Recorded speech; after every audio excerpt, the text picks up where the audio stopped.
Good afternoon, everyone, and welcome to the second debate in the series. The series is called the Easter Debates, Christianity versus Islam, and we're discussing the fundamental topics of each religion. And for Christianity, that's why we decided to have it on Easter weekend, is because Easter, the resurrection, and the deity of Christ are fundamental topics to Christian theology. If they happened, then Christianity is true. If they did not happen, Christianity is false. When we look at Islam and we try to find a similar issue on which the whole religion can be founded, it seems to be whether or not Muhammad is a prophet of God. Muhammad came in the 6th century and 7th century, and he announced that he was the prophet of God. As the Islamic credo says, La ilaha illallah Muhammad Rasulullah. There is no God but the one true God, Allah, and Muhammad is his messenger. So is this true? Is Muhammad a messenger of God? That's the issue of which all of Islam is predicated. So that's what we're here to discuss today. I would like to introduce Zaid Ahmed. Zaid Ahmed is from Boston. He has a degree in journalism, and he is a friend of Sami Zaatari, and Sami chose him to moderate this debate. So without further ado, Zaid.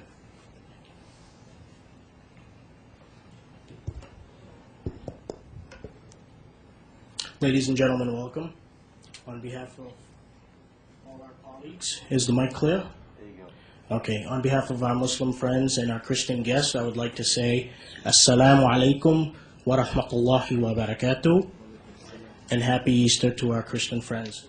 Tonight's topic is Muhammad, peace be upon him, a prophet of God. Our speakers tonight, our first speaker, Sami Zaatari and David Wood. A little bit of background on both of these candidates. David Wood is a PhD student.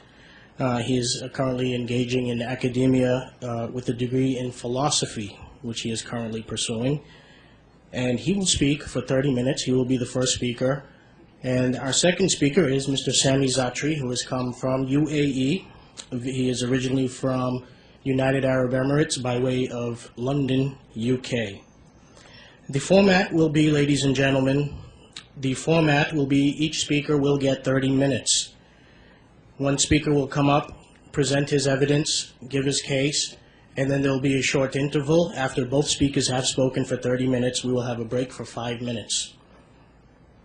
Then, following this will be the rebuttal period, where each speaker will get 15 minutes for the rebuttals. At this point, there will be a crossfire between both of the candidates, which will be increments of 5 minutes. It will be 5 groups of 3 minutes each on the rebuttals. So without further ado, I'd like to introduce the first speaker, Mr. David Wood. Without further ado, please come to the mic. Thank you.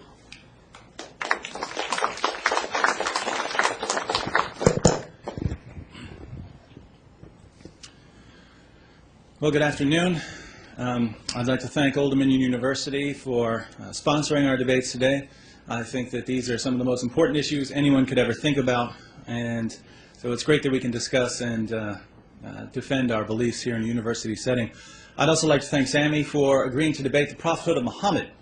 There aren't a lot of debates on the prophethood of Muhammad.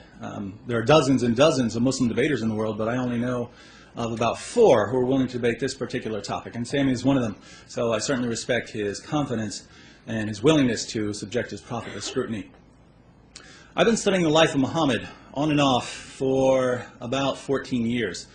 I began studying Islam when I was still an atheist, even before I ever investigated Christianity. And after I became a Christian, I studied Islam even more, mostly because during the last decade or so, 2 of my best friends have been dedicated Muslims, and so I ended up examining the evidence for Islam over a period of years in the context of 2 close friendships. And I would say that the best context for discussing Christianity versus Islam is a careful dialogue between good friends, because this is a huge issue, and a careful dialogue will take years. And without strong friendships to bind people together, conversations of this sort will often end rather quickly in anger and resentment. Now, friends can get angry too, and I can vouch for that with my Muslim friends. But at the end of the day, you know, when your friends criticize your beliefs, they're ultimately doing it because they care about you, not to wish hell upon you or anything. So that's important. And as the Bible says, faithful are the wounds of a friend. The second best way to discuss these issues is public debate, where we can lay our evidence on the table, we can respond to one another's arguments, and everyone gets to hear both sides of the story. But presenting two sides of an issue means that whatever side you're on, you're going to hear some things that you might not agree with, some things that might make you uncomfortable, some things that might even upset you. And that's just part of debate. We're not here for an interfaith picnic. We're not here to pretend that the differences between Christianity and Islam don't matter.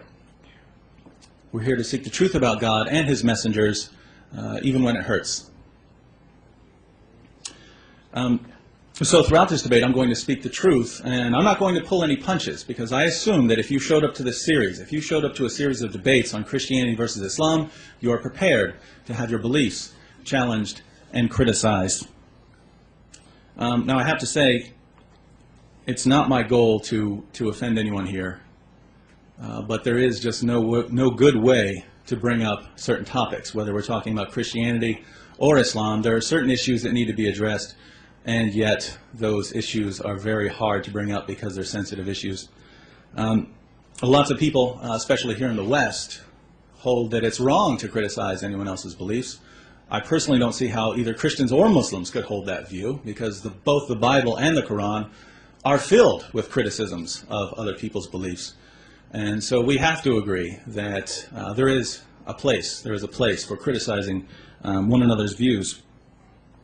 One of the sad things is that often when these criticisms are raised, and like it or not, Christianity is being attacked around the world, Islam is being attacked around the world, usually there's no one there to defend the beliefs that are being attacked. And so I would say that the best thing to do is to raise these criticisms in an environment like we're having this weekend, where there's always someone to respond to any objection that's raised. Here in my opening statement, I'm going to explain why I don't believe that Muhammad is a prophet of God. I'll do this by offering a positive case against Muhammad's reliability, and by responding to some common Muslim arguments and showing why these arguments fail. I'd like to begin, however, by saying a few words about methodology, because we need a sound method in order to arrive at the truth. If we have a flawed method of examining and weighing evidence, we run the risk of coming to false conclusions. Now, my method is simple, and I use the same method whether I'm investigating Christianity or Islam. Step 1, I go to the earliest historical material. Step 2, I apply the principles of the historical method so that I can separate strong, reliable data from weak, unreliable data. And step 3, I put all of the reliable data together and I base my claims on the facts. That's the method you'll see me use today as I debate Sami on the prophethood of Muhammad, and it's the method you'll see me use tomorrow as I debate Shadid on the resurrection of Jesus. But what about the Muslim method of investigation? I obviously can't speak for all Muslims, because Islam is very diverse and different people are bound to investigate Islam differently. But I can give you an outline of the methodology used by certain Muslim apologists who are growing in their popularity, because this method seems to be quite standard. Step 1, if you're examining an early source and you find something you don't like, just throw out the source. Say it's been corrupted and move on. We see Muslims doing this with the New Testament, but even more interestingly, Muslim apologists will do this with their own sources, various texts from the Hadith and the Sirah literature. I'm sure we'll see some of this over the next 2 hours. So if a historical source doesn't line up with the Muslim view, throw it out. Step 2, if you're examining an early source and you find something you don't like, and for whatever reason you can't throw out the source, just reinterpret. Muslim apologists reinterpret in 2 important ways. First, they reinterpret the meaning of various passages in the Quran and the Hadith. And second, they reinterpret Muhammad's motives when Muhammad's actions seem objectionable. So if you can't throw out a source, reinterpret it. Step 3, if you're examining an early source and you find something you don't like and you can't throw out the source and there's no way to reinterpret it, just commit what's called the tu quoque fallacy. You commit the tu quoque colloquy fallacy when instead of actually answering an important objection, you just point your finger back at the person making the objection. So suppose you catch me telling a vicious lie, and you say, David, you just lied. And then I respond, well, you've lied too. Do you see the problem with this response? Even if it's true that you've lied, and it is, it wouldn't change the fact that I had lied and that I'm accountable for my actions. Now, we see this approach quite often when we investigate the life of Muhammad. Whenever Muslim apologists can't answer a certain objection, they immediately point to another religion and say, well, look at all the problems in that religion, as if this makes Islam's difficulties go away. This is the tu quoque fallacy. So these are the three pillars of an apologetics method that's becoming quite common on the internet and in various texts by Muslim apologists. Throwing out sources, reinterpretation, and the tu quoque fallacy. Now many of you who are Muslims are thinking, no, that's not the method we use. And all I can say is, I promise that you will see this three-step method over and over again over the course of these debates. All right, now that we've seen how my method compares with the method used by some Muslim apologists, let's see how these competing methodologies play out as we investigate Muhammad's reliability. From a Christian perspective, Muhammad's most interesting claims are his claims about Jesus. We'll be discussing this much more tomorrow when we debate Jesus' death, resurrection, and deity. But I think it's important to note here that Muhammad made several claims that just don't line up with history, claims about Jesus. For instance, Jesus' death by crucifixion is regarded by many historians, even non-Christian historians, as one of the best established facts of ancient history. And yet in the Quran, Surah 4:157, we read that Jesus wasn't killed and wasn't even crucified. That's a problem. You see, when Muhammad makes a claim that's open to historical investigation, and we go to the evidence and we find that all of history says that Muhammad was wrong, well, that's at least some reason to think that maybe he wasn't getting his revelations from God. Islam faces this problem not only when we consider Jesus' death, but also when we consider his birth. According to Surah 19, Jesus began preaching as soon as he came out of Mary's womb. Now, the obvious difficulty here is that no one in the first century reports this, and certainly some of the early Christians, if this were known, would have reported this. But there's an even bigger problem. We know where this story comes from. It comes from the Arabic infancy gospel, which scholars unanimously reject as an obvious forgery. This is a pattern we find over and over again when we examine the Quran. Muhammad tells a story, and we can trace this story back to a forgery or to some other historically inaccurate account. Let me give you another example. In the Bible, Genesis 15, we're told that God called Abraham out of Ur of the Chaldeans. In the Babylonian language, Ur just means city. But in the first century, a Jewish rabbi named Jonathan ben Uzziel was translating Genesis 15 into Aramaic, and he came across the word Ur. Now, Jonathan didn't know Babylonian, so he confused the Babylonian word Ur, which means city, with the Hebrew word Ur, which means fire. This caused him to mistranslate the passage. Instead of saying that God delivered Abraham out of Ur, the city of the Chaldeans, Jonathan's mistranslation said that God delivered Abraham out of the fire of the Chaldeans. Now, why is this important? Well, Jewish writers ran with this idea of Abraham escaping from the fire. And soon the Talmud contained all kinds of stories of Abraham being thrown into the fire by the Chaldeans and being miraculously rescued by God.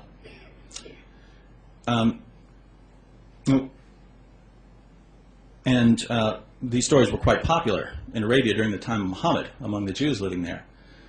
And this is crucial because in Surah 21, we read about Abraham being delivered from the fire.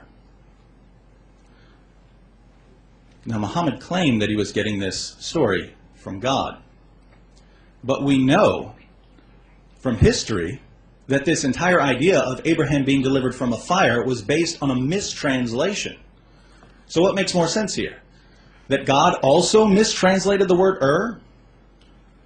Or that Muhammad was getting his information from the people around him? It's not surprising then to read in Surah 6:25, 8:31, and 25:5 that Muhammad's contemporaries were accusing him of copying various tales in the Quran from earlier writers. Needless to say, these historical inaccuracies, and there are many more, certainly call into question Muslim beliefs about the Quran. Another problem we find when we examine the Quran is that some of Muhammad's revelations seem too convenient, and I want to try to put this as nicely as possible. Some of the revelations seem morally convenient. The only point of certain verses in the Quran is to justify Muhammad's behavior. For instance, consider Muhammad's wives. Surah 4:3 says that Muslims can marry up to 4 women. But we know from history that Muhammad had a lot more than 4 wives. Zaatari says that Muhammad married 15 women and consummated his marriages with 13 women. We also know from various passages in Al-Bukhari that Muhammad had at least 9 wives at one time. Some say 11 at one time. Now, if the Quran says that men are allowed to have no more than 4 wives, why did Muhammad get more? Well, the answer is found in Surah 33:50, which says that Muhammad, and only Muhammad, could have as many wives as he wanted. Think about that. The Quran lays down a rule for Muslims saying they can have up to 4 wives. And Muhammad receives another revelation giving him and him alone special moral privileges. I'll just say that this bothers me, but I know that Sami has a response for us, so before you form any judgments, please wait till he gives an answer. Let's look at another revelation. Muhammad had an adopted son named Zayd, who was called Zayd bin Muhammad, Zayd, son of Muhammad. One day Muhammad went to visit him and was greeted by Zayd's wife, Zainab, who was one of the most beautiful women in Arabia and who wasn't wearing very much clothing at the time. Here's what happened according to Al-Tabari. She jumped up in haste and excited the admiration of the messenger of God so that he turned away murmuring something that could scarcely be understood. However, he did say overtly, "Glory be to God the Almighty. Glory be to God who causes hearts to turn." When Zayd found out that Muhammad was attracted to his wife, he decided to divorce her. Muhammad, of course, was worried about what people might think, and so he said, "No, keep your wife." But by that time, Zainab had found out that Muhammad was attracted to her. So she began despising her husband Zayd. And Zayd, wanting to give his adopted father whatever he wanted, divorced his wife. Muhammad was still worried about what people might think if he married Zainab, but then he began receiving revelations to justify the marriage. He received Surah 33:37, which says that it's okay to marry the divorced wives of your adopted sons. But people began criticizing him anyway. They said, wait a minute, Muhammad told us that it's wrong to marry the divorced wives of our sons, and yet he himself did it.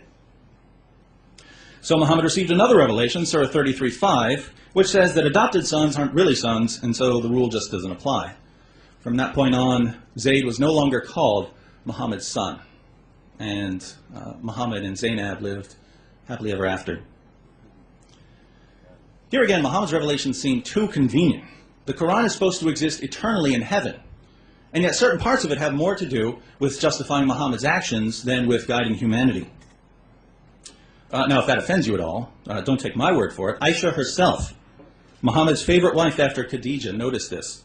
In Sahih al-Bukhari, number 4788, Muhammad received one of his revelations, and Aisha says to him, "I feel that your Lord hastens in fulfilling your wishes and desires." So Aisha noticed this correlation.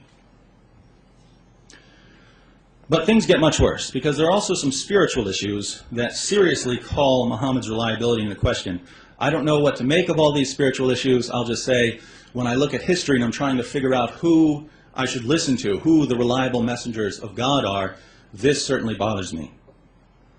We know from Muslim records that when Muhammad began receiving revelations in the cave on Mount Hira, his first impression was that he was demon-possessed.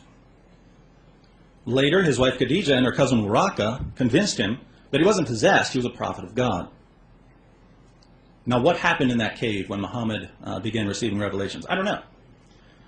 But I know this, when Muhammad ran out of the cave with Surah 96 ringing in his ears, he was convinced that he encountered something bad. And that's a problem. It's not the only problem. Think about the satanic verses, the verses that Muhammad delivered to his followers and later claimed were from the devil. Here's what happened. When Muhammad was preaching in Mecca, he didn't win very many converts. But he wanted his countrymen to accept Islam, and he was hoping to receive a revelation that would help them. Then one day he got the revelation he was looking for. It said, "Have you not heard of Alat and Alusa and Manat, the third, the other? These are the exalted cranes whose intercession is to be hoped for." This is what Surah 53 originally said. It said that in addition to Allah, there are three goddesses that Muslims can pray to: Alat, Alusa, and Manat. Muhammad delivered these verses to his followers. He bowed down in honor of them, and his followers bowed down with him. But a little later, Muhammad came back and said that these verses, which he had delivered as part of the Quran, weren't really from God, they were from Satan. And he replaced them with the words that we find in the Quran today. So when you read Surah 53, keep in mind the fact that it originally promoted polytheism, and that Muhammad couldn't tell the difference between a revelation from God and a revelation from Satan. Those are problems if we think about his reliability.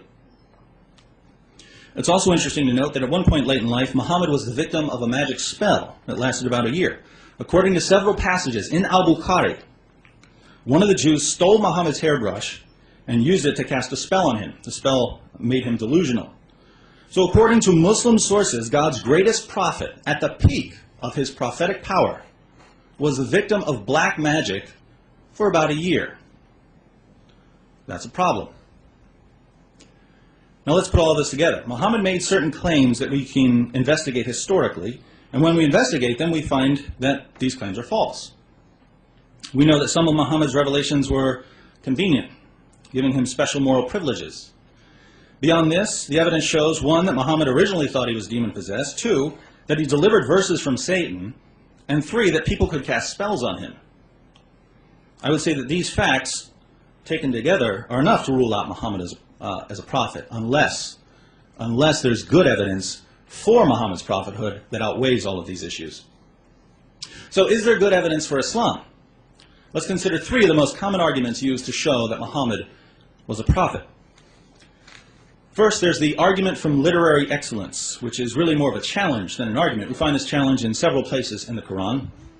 Surah 223 says, "If you are in doubt as to that which we have revealed to our servant, then produce a chapter like it, and call on your witnesses besides Allah, if you are truthful."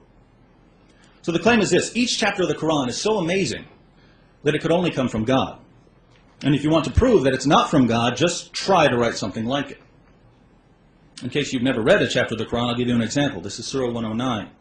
"Say, O unbelievers, I do not serve that which you serve, nor do you serve him whom I serve, nor am I going to serve that which you serve, nor are you going to serve him whom I serve. You shall have your religion, and I shall have my religion." That's a surah. It's one of the short ones. Some are much longer. The question is, are these words so amazing that they could only come from God? Obviously not. So at this point, Muslims usually say, well, it only works in Arabic. And here, I just have no clue what Muslims could possibly mean. Surah 109, like every other surah in the Quran, is composed of words, one after another, arranged so that they can convey some sort of meaning. If you say that only God could write Surah 109, then you're saying that a human being couldn't possibly arrange words in the order we find in the Arabic version of this surah. Now that's just absurd. Human beings can arrange words in whatever order we like. And so the Muslim claim makes no sense, at least to me. Just imagine what you would think if one of Shakespeare's fans said that if you can't write a play like Romeo and Juliet or a play like Hamlet, you have to admit that Shakespeare was inspired by God. This argument wouldn't impress anyone. But even if we take the argument from literary excellence seriously, we only need to do a little historical research in order to learn that Muhammad's challenge has been met over and over and over again for nearly 14 centuries. Now, I know what the Muslims in the room are thinking. No, everyone who has tried this has failed. Well, failed according to whom? To Muslims? I'm not sure that Muslims are impartial judges of the literary quality of the Quran. But besides this isn't a challenge for Muslims. This is a challenge for unbelievers. Muslims aren't the judges here. Supposedly, when a person tries to write something like a chapter in the Quran, he'll find that it just can't be done, and he'll feel ashamed. But that's not what happened, and we know that this isn't what happened even in Muhammad's time. In the early Muslim sources, we read about a man named Al-Nadir. When Muhammad was in Mecca, Al-Nadir used to follow him around. When Muhammad would deliver a passage from the Quran, Al-Nadir would say, "I can tell a better story than that." Then he would stand up and recite some verses of his own. And he would challenge the listeners and say, in what way is Muhammad's story better than mine? What was he doing? He was doing exactly what the Quran says unbelievers can't do. And people have been doing it ever since. So this argument fails on multiple levels. Second, there's the argument from scientific accuracy. Muslims argue that Muhammad's miraculous scientific insights are proof that his message was from God. Muslim apologists point to certain claims in the Quran and the Hadith. They give these claims a scientific interpretation, and then they ask, how could Muhammad have known this? Now, based on the examples I've examined, I can say that I've never seen anything that looks like a miraculous scientific insight in either the Quran or the Hadith. But even so, there's a tremendous problem with this argument. What do you do with all the scientific inaccuracies in the Quran and the Hadith? I'll give you a few examples. In Sahih al-Bukhari, Muhammad tells his followers, if a fly falls into your drink, dump the fly in the drink, because one of the fly's wings has a disease, but the other wing has the cure for the disease. Is that scientifically correct? No, flies don't spread cures for diseases on their wings. In both Sahih al-Bukhari and Sahih Muslim, Muhammad tells his followers that Adam was 90 feet tall, and that people have been shrinking since the time of Adam. Is that correct? No, it's physically impossible for a human being to be anywhere near that tall. In Sunan Abu Dawud, we read about a situation in which some of Muhammad's followers needed water. They asked Muhammad whether it was okay to drink water from the well of Buddha, or to use water from the well of Buddha, I guess for washing or something, which was filled with dead dogs, used menstrual cloths, and human excrement. Muhammad replied, truly, water is clean and is not defiled by anything. Really? Not even by dead dogs and human waste? So we read things like this in the Hadith, but what about the Quran? Well, Surah 1886 tells us that Alexander the Great traveled so far west, he found the place where the sun sets. According to the Quran, the sun sets in a pool of murky water. You know what stars are? According to Muhammad, Surah 37, Surah 67:5, and the Hadith tell us that stars are missiles that God uses to shoot demons when they try to sneak into heaven. When you see a shooting star, it's because God became angry and hurled a star at a demon. In Surah 27, ants talk to Solomon. In Surah 86, we learn that sperm are produced between the ribs and the spine. And according to several verses in the Quran, humans come from a clot of blood. Obviously, Muhammad made many claims that are scientifically false. Now, I'll be honest, these scientific errors don't bother me at all. I don't expect someone writing in the 7th century to have a modern scientific worldview, even if he is a prophet. That's not what I'm arguing. All I'm saying here is that the argument from scientific accuracy, the argument that says we know that Muhammad was a prophet because of his scientific accuracy, this argument fails. Third, there's what we might call the argument from moral excellence, which goes something like this. If you look at the life of Muhammad, you'll see that he was so wonderful, that his character was so flawless, that his life was so amazing. He must be a prophet of God. It's quite common to hear Muslim apologists say that Muhammad liberated women, that he was against slavery and cruelty, that hearts melted as people heard his loving, peaceful words.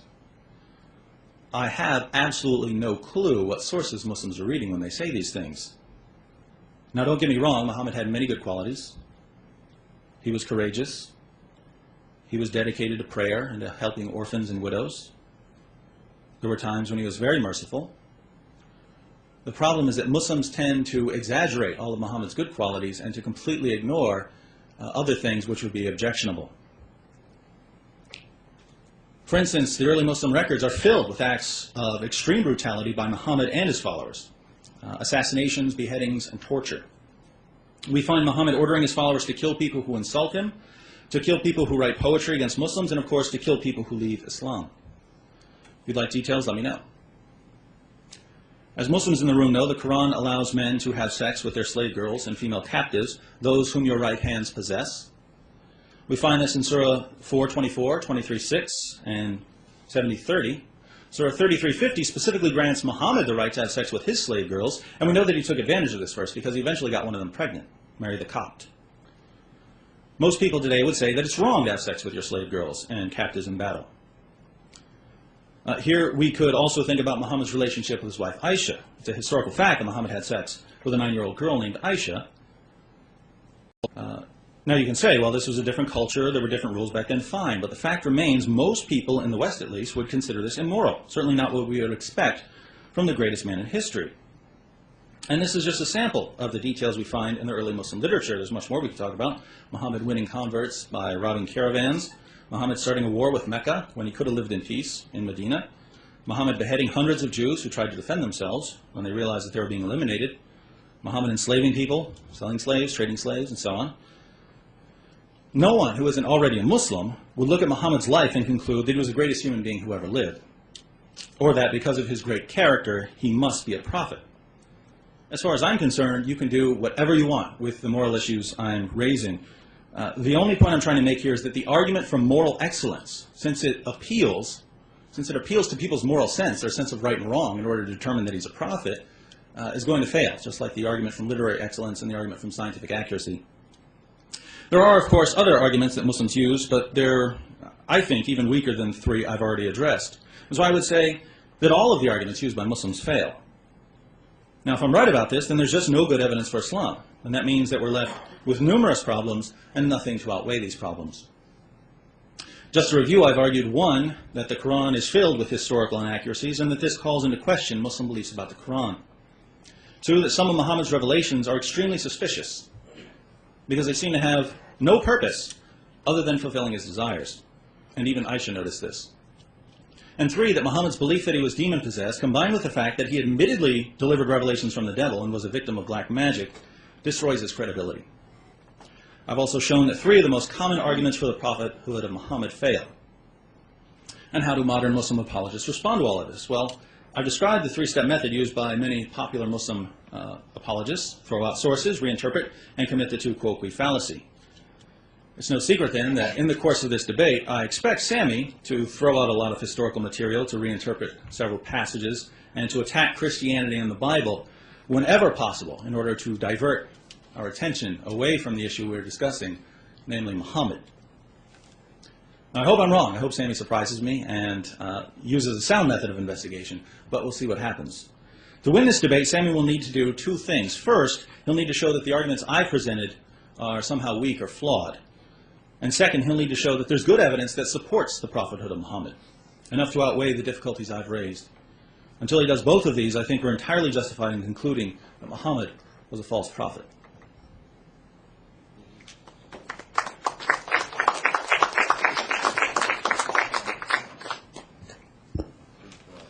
Ladies and gentlemen, please another hand for David Wood.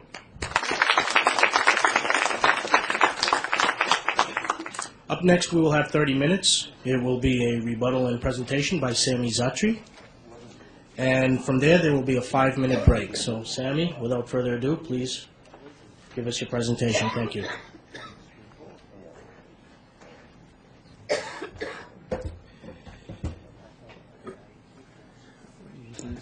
Can you all hear me good? Or does it sound good? Or okay. Greetings to everybody. I hope everybody's doing good today. This is my first public debate, so if my voice sounds shaky or nervous, just excuse that. And I also want to correct something. I'm not from the United Arab Emirates. I grew up there. I'm originally from Los Angeles, California, and I'm also Palestinian and an Iranian. So nice, the axis of evil. So either way, now tonight's debate is about who is Muhammad? Is he a prophet of God? Now, I say yes, I'm a Muslim. I say, of course, he's a prophet of God. The criteria that I'm going to use today wasn't mentioned by David. I'm not going to argue from scientific accuracy. I'm not going to argue from the Quranic literacy, because that has nothing to do with it. In fact, since David is a Christian, I will argue from biblical standards. How do we judge a true prophet? Which is through doctrine, through prophecies, and through miracles. And when we find that the Prophet Muhammad fit each one of them. So with that said, let us look at the first proof or criteria that Muhammad is a prophet of God, and that is his doctrine.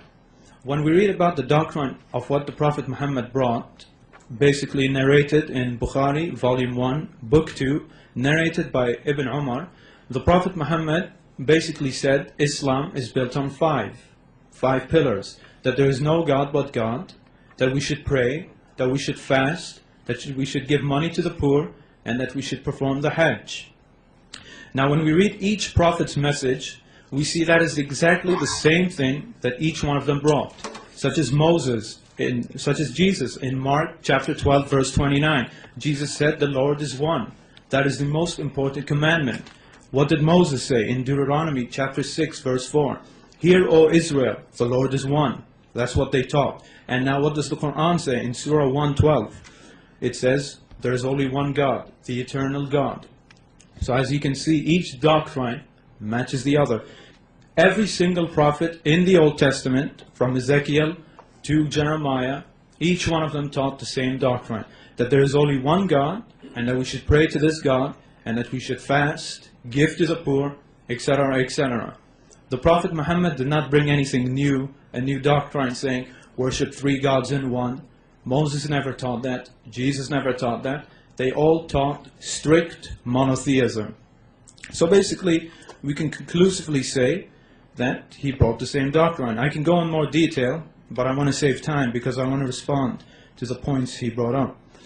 Now, the second criteria is prophecy. What prophecies did he bring? I'm going to bring you two explicit prophecies which you can see with your own eyes today. Not vague prophecies like in the Old Testament, which can be interpreted in 50 different ways, which are very vague. In fact, last summer, in 2006, when there was a war between Hezbollah and Israel, you had pastors saying Ezekiel is being fulfilled. I didn't see anything being fulfilled there. So here is the first prophecy from Sahih Bukhari, volume 1, book 2, number 47, narrated from Abu Huraira. This is what the Prophet said. When the shepherds of the black camels start boasting and competing with others in the construction of higher buildings and towers.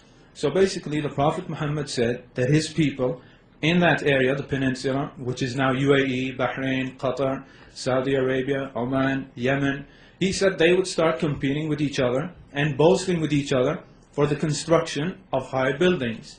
Now I grew up in the UAE. I'd like you all to go to the UAE. Right now they have the tallest standing structure in the world, the Burj Dubai. They have the tallest hotel in the world, the Burj Al Arab. And they're building the tallest apartment building, the tallest hotel apartment building. And there are around 10 other buildings in Dubai which are in the top highest 100 buildings in the world. In fact, even in Saudi Arabia, they have one of the buildings which is ranked 94th in the world. In fact, what makes it more interesting is that Kuwait and Bahrain right now are competing to build another taller building than the one that is being built in Dubai. So not only has this prophecy been fulfilled, it's been fulfilled to a greater extent since they're even building the tallest buildings on this planet. Is that a coincidence? I don't know. The second prophecy, which is from the Noble Quran, from Surah 22, verse 27, in Surah 22, verse 27, it reads, and proclaim the Hajj, the pilgrimage, among the men. They will come to thee on foot and mounted on every kind of camel on account of journeys through the deep and the far distant mountains. So basically this prophecy, it's a prophecy and a teaching saying, proclaim the teaching of the Hajj and people will come from everywhere. Today you look each year in the Hajj, up to 2 million people perform the pilgrimage. People from the USA, people from the UK, people from Brunei, people from Bahrain, people from Indonesia, Malaysia, you name it, they're all there. So that's another clear, explicit prophecy. In fact, later on, I'll bring another one, because when I respond to him, a prophecy will come up. So, now, the miracles. For me, I don't really need to show miracles, but Christians, for some strange reasons, always ask me, what miracles did the Prophet Muhammad perform? Which is baseless, since Jesus himself said, only wicked people, sons of an adulterous nation, ask for a sign. So I don't understand why Christians find it so necessary for miracles. Although it is necessary when you read the Bible, so maybe that's it. But now, let me find you one prophecy. Here's one, narrated from Abu Huraira in Sahih Bukhari, volume 4, book 56. Abu Huraira used to narrate many hadiths, and he used to say, how will I remember these hadiths, because We all have memory loss sometimes. We can't memorize everything. So the Prophet Muhammad told him, come here. And he wrapped his hand around Abu Huraira. And since that day, Abu Huraira admitted that he never forgot a hadith. All of a sudden, his memory became perfect. And he is the man who narrated the most hadiths more than anyone. Here's another one from Ibn Kathir's biography. There was a battle one day, the Battle of Badr, I believe, and one of the Muslims, he lost his eye, his left eye. The Prophet called him to him. The Prophet spat in his eye, and his eye became the healed one. His eye healed, and it became the better eye. So, if that's not a prophecy, then I don't know what is. When your pupil comes out, and a man comes, spits in it, and it becomes the better eye. So these are just a few miracles for you. There are many more, but for me, I don't really need miracles to prove my faith. Now, these are the main points for you. We had the prophecies, we had the miracles, and we had the doctrine. It doesn't matter if I come up here and speak to you for 1 hour about what he did, what he said. All of you here, you want to see the answers to the points he brought. You don't want me talking about prophecies non-stop. And that's exactly what I'm here to do anyway, to respond to the points they often bring up. Because once I refute most of what he said, you will have no good reason to reject the Prophet Muhammad. So with that said, let us address his points that the Prophet Muhammad supposedly killed his opponents who merely criticized him, which is not true at all. Starting with a man named Ka'b al-Ashraf. Maybe some of you heard his name. Christian apologists always bring him up. They claim that the Prophet Muhammad killed this Jewish man named Ka'b simply because he wrote poetry against Muslim women. I'd like to ask the Christians, from where did they get this source?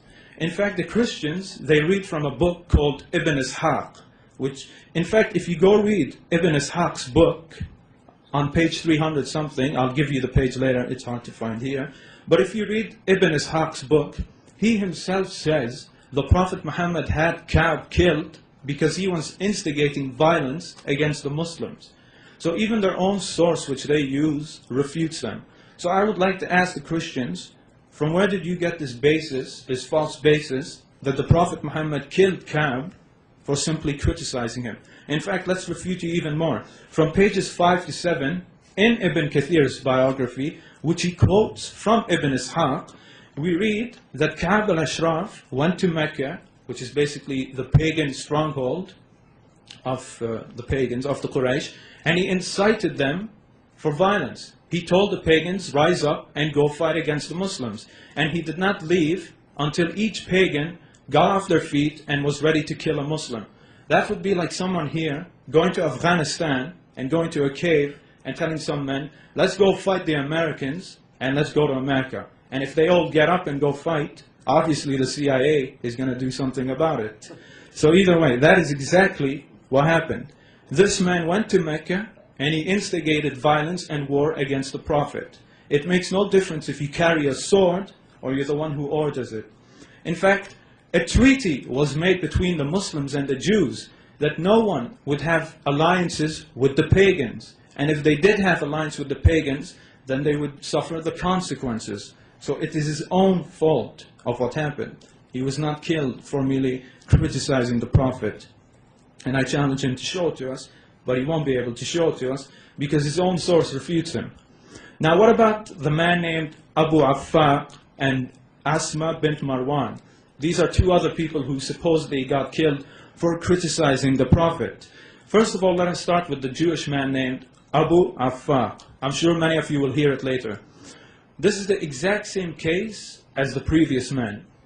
We read in the Sariya of Umair ibn Adi and the Sariya of Salim bin Umair, which is basically accounts. We read that this man, Abu Affaq, did the same thing that Ka'b al-Ashraf did. He instigated the people to fight the Prophet. So therefore he was an enemy combatant. What about Asma bint Marwan? She did the same thing. She wrote poetry instigating people to fight the Prophet. So therefore they got what they deserved for instigating violence. In fact, David Wood has to be consistent. He's trying to pull a rug over us by saying the two-quo fallacy. I'm debating a Christian tonight. He must follow biblical standards to attack the Prophet. I challenge him, where in the Bible does it say it's forbidden to kill someone who speaks against you? In fact, it says the opposite. In Leviticus chapter 24, verse 16, it says that anyone who blasphemes against the Lord should be killed. Tomorrow when I debate Nabil on Jesus, what I'm doing is blasphemy. I should be killed according to the Bible. So therefore, I don't know from where he's getting his arguments. Let us assume that the Prophet simply killed them for criticizing him, which he didn't. Even if he did that, that wouldn't make him a false prophet according to the Bible. And some people might say insulting a prophet isn't blasphemy. Well, it is, because the prophet has God as his witness. If you call a prophet a liar, you're calling God a liar. What is that? That's not blasphemy? So either way. Now what about the Jews? He brought up the point that the Prophet Muhammad slayed the innocent Jews. Well, first of all, when the Prophet Muhammad went to Medina, which is the city beside Mecca, the Prophet Muhammad and the Muslims, they made a treaty with the Jews, which is outlined in pages 231 to 234 in Ibn Ishaq's book, and pages 213 to 214 in Ibn Kathir's. I'll give you a summary of what the Muslims and the Jews agreed upon.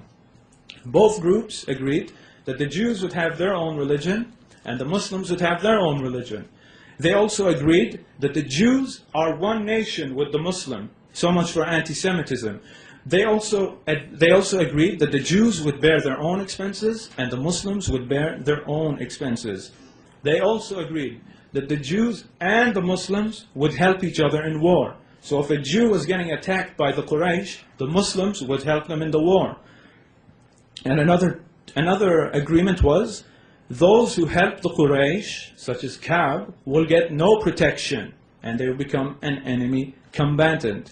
And another agreement, whoever kills or fights a Muslim, or vice versa, whoever kills or fights a Jew, they will come under justice and they will be punished.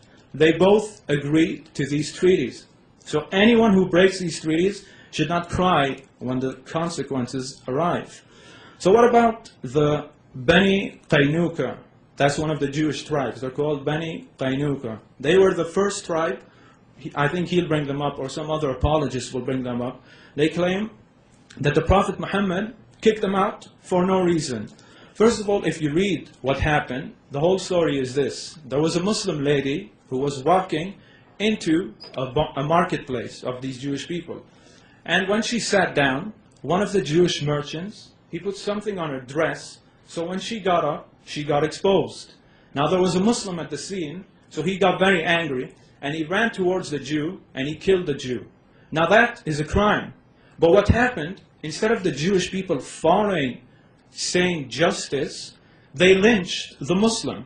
So when the family of the Muslim guy saw him getting lynched, they called the other Muslims to come help, and therefore a big battle broke out. So if the Jews followed the treaty, they would have simply arrested the Muslim man, take him to the Prophet Muhammad, and he would have been dealt with.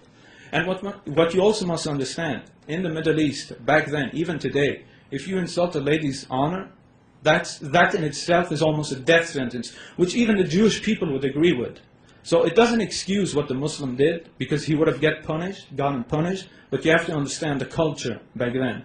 So the Jews took the law into their own hands, and they lynched this Muslim, which is against the treaty. Now what about the other tribe, the Banu al-Nadir? Well, the Banu al-Nadir tribe, the Prophet Muhammad went up to the Banu al-Nadir tribe and he told them, you have some expenses to pay for something else. They had their own conflict. So the tribal leaders of this Jewish clan got together and they said, let us kill the Prophet Muhammad. So they found an assassin who was supposed to throw a big rock on the Prophet Muhammad while he laid down. And what a coincidence. God from heaven warned the Prophet Muhammad. Another sign that he is a prophet, because God warned him of the danger. So the Prophet Muhammad found out about the danger and he exposed the Banu al-Nadir and they were expelled. In fact, what's so nice is that when the Banu al-Nadir got exposed, the Prophet Muhammad allowed the Jewish people to take all their property with them, and the Jews even burned their homes down. If the Prophet was a thief, why would he let them burn their homes down? He would have just taken it all, and he would have taken all their property. But he didn't do that. So much for being a thief. He let them go with their property. Do we see that today? Like when the Jews kicked the Palestinians out of Palestine, like my grandmother, did they let her take her property? No. And she died 2 weeks ago, and I dedicate this debate to her. So, another Jewish tribe, the one they always bring up, the Bani Qurayza, the 800 Jews who were beheaded, they always try to make it seem so bad. First of all, there's a whole story behind this. I'll try to explain it in 5 minutes. As you know, the Muslims were at war with the pagans. Now one day the pagans decided, let's go attack Medina. So the Prophet found out about it, so he made a plan with the Muslims. Let us dig a trench around Medina. And they only dug the trench at the north of Medina, because Medina was covered by mountains and trees. So it would have been too hard for the Quraysh to go from there. They only could enter from the north. So the Muslims built a trench around Medina. Now during the siege, some of the Qurayshi, they managed to get someone through to the Bani Qurayza. Now you must understand, the Bani Qurayza are at the south of Medina. The Muslims are at the north.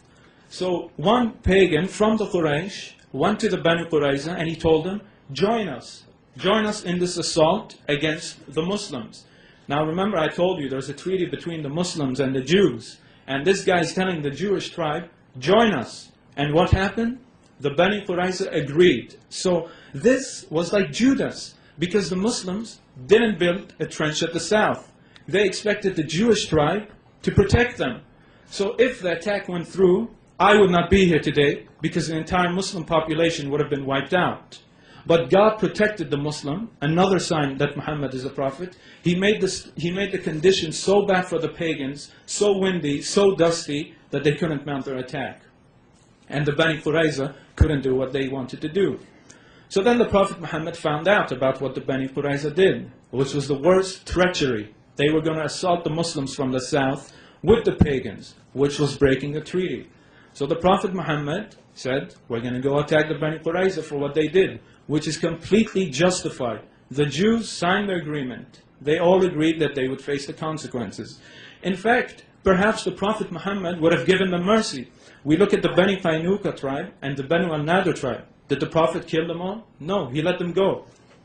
But when the Muslims reached the forts of this Jewish tribe, they started insulting the Muslims and insulting the Prophet, and they were asking for a fight. So instead of asking for mercy and apologizing, they were continuing to instigate the fight. So the Bani Qurayza became under siege for like 2 weeks, I believe. I'm not sure about the amount. And what happened at the end, the Bani Qurayza asked for a man named Sa'd. Sa'd was a former Jew who was part of an alliance with the Bani Qurayza tribe. So the Bani Qurayza asked for Sa'd to judge them. And the Prophet Muhammad agreed. This man will judge you. So what did Sa'd do? He judged the Jews by their own law. He said, all the women and children shall be taken as captive, and all the men shall be killed. And the Jewish leader himself said, you have judged us by God. He even knew he was getting exposed by his own law. And if you want the ruling from the Bible, it is from Deuteronomy chapter 20, verses 13 to 14, where it says, if you besiege a town, kill all the men, leave all the women and children. So it's okay for the Jews to have that law to do to other people, but when it happens to them, it's all wrong. Double standards, I don't know. So either way, they broke the treaty, and they were judged by their own man. So the Prophet Muhammad did not commit anything wrong. He did not simply kill 800 innocent Jews. Now what else should I... Okay, the magic. He said the Prophet Muhammad, black magic was worked on the Prophet. What he doesn't know is that this story proves that Muhammad is a prophet of God. It's amazing. This story is actually proof that he's a prophet. Now, as he said, he gave you the details. A Jew took the hair of the Prophet and he performed black magic. Basically, what happened to the Prophet, he used to imagine that he was having sex with his wives when he wasn't. That's all the magic did to him. It did not interfere with the Quranic revelation. That's all it did. But what happened is, at the end of the day, 2 angels came to the Prophet and they told him where to go to find this hair comb so he could break the black magic. And what happened? He went to the spot and he destroyed the black magic. In fact, there's a wisdom behind all of this story, which is, put your faith and trust in God. Because while the Prophet was under the bewitchment. He never relied on enchantments or all of these other things. He simply relied on God's help. And what happened in the end? God sent 2 angels to the prophet, and he was healed. Now, a Christian has to be consistent. If you want to accept the first part of the story, you have to accept the second part of the story, which is that angels were sent by God to protect and heal the prophet. You can't have it both ways, accept one part and reject the others. You can't have your cake and eat it. So which one is it? So now, what about another thing? What about the satanic verses? First of all, they're not even called the satanic verses, so we should be a bit more respectful, not give it the Christian Orientalist insulting way of calling it the satanic verses. It would be like me calling the Bible a book of porn because of so much sex, but I don't do that. So let us stick to what they're actually called in Arabic. Now this story, although many scholars say it's not authentic, I'm not going to do that because I don't need to. This story proves Muhammad is a prophet. In fact, I hope the scholars say the story is true because it proves he's a true prophet. Basically what happened one day, the prophet was reciting a verse and Satan whispered into his ear and by mistake he said those verses. So what happened the day after or a few hours later? The angel Gabriel came to him and corrected him. Now if the prophet is a false prophet, why is the archangel Gabriel coming to him from God telling him, I didn't send this to you? Does that make any sense? So again, if you want to accept the first part of the story where Satan came to him and gave him these false verses, accept the second part of the story where the angel Gabriel came from God and told him, these are the true verses, get rid of the other verses. In fact, David is selectively quoting the Quran. According to Muslims' belief, other prophets went through the same thing. Other prophets were also deceived for a while by Satan, and the Quran and God helped them, just like in this case. So to a Muslim, this has happened to other prophets. In fact, it would make no sense for David to come up here and say, Satan came back to Muhammad and told him to get rid of these verses. Because his own Bible, Mark chapter 3, verses 22 to 26, says, how can Satan drive Satan out? Because the Jews used to accuse Jesus of performing his great miracles by the power of Satan. And Jesus told them that doesn't make any sense. Satan cannot fight against Satan. He can't stand against himself. Because if Satan opposes himself, it's a divided nation. It makes no sense. So if you want to accept the story, then you must accept Muhammad is a prophet because the angel came to him, Gabriel, the archangel, and told him of this mistake. So I don't know how that disproves him. What about, he brought up another point. He said the Prophet Muhammad thought he was demon-possessed. Exactly. What he doesn't tell you is the context of the society. The Prophet Muhammad grew up in a society which was completely pagan. He didn't grow up in Palestine where they knew about prophets, where they knew about angels. He knew very minimal. To his people, when a supernatural event happens, they believe it's Satan or a jinn coming to you, a demon. So if I grow up in a society where my parents and everyone tells me that, hey, if something supernatural happens to you, it's a devil. And then something supernatural happens to me, what am I going to think? I'm going to think it's a devil because that's what I'm taught. But if I grew up in Palestine and I know about angels, I know about all of these things, if I have a supernatural event happening to me, I'll say maybe this is an angel. In fact, when the Prophet went to a Christian man, Waraqa, the Christian man was familiar with these things, and he told him it was angel Gabriel. So a Christian came to the defense of the Prophet. So that proves he wasn't demon-possessed. Just because he thought he was doesn't mean he was. It was only because of the culture he grew up in. If he grew up in Palestine, he would have known it was an angel. And I told you, the Christian, you see, the Christian is familiar with the Bible, so he knew this wasn't a demon. He knew this was an angel. The Prophet had no way of knowing such a thing. So therefore, it's inconsistent to attack him and say he thought he was demon-possessed when that's all his society thought. And then he brought up the issue of right-hand captives. I challenge you, any one of you, to show me where it says in the law it's forbidden to have sex with ladies, consensual sex. And I challenge him to show me where the hadiths say Muslims raped the right-hand captives. It seems I have to teach him and all of you in a respectful way what Muslims are taught and how to treat our slaves. In Sahih al-Bukhari, volume 1, book 2, number 29, Muhammad said, your slaves are your brothers. Treat them as yourself. So are you going to rape your slave who's like your brother? Does that make sense? Are we going to conveniently pick and choose? So naturally, we're taught to believe that slaves are like our brothers. So if a lady comes under my captive, I'll treat her like my sister. I won't rape her. And if we have consensual sex, then it's only if she allows me, not me raping her. So, and they do it in the Bible, but I don't want to bring it up. So anyway, and that's not a two-quo fallacy. I'm not debating an atheist. He needs to be consistent, not the other way around, and just say, I can attack you non-stop and forget the rest. So either way, where is the rape? There is no rape. You see, Christians always make things up. And that's what he did in his first statement. He said the Prophet Muhammad borrowed all of these books. Where's the proof? It's all assumptions. Where were these books? They're nowhere.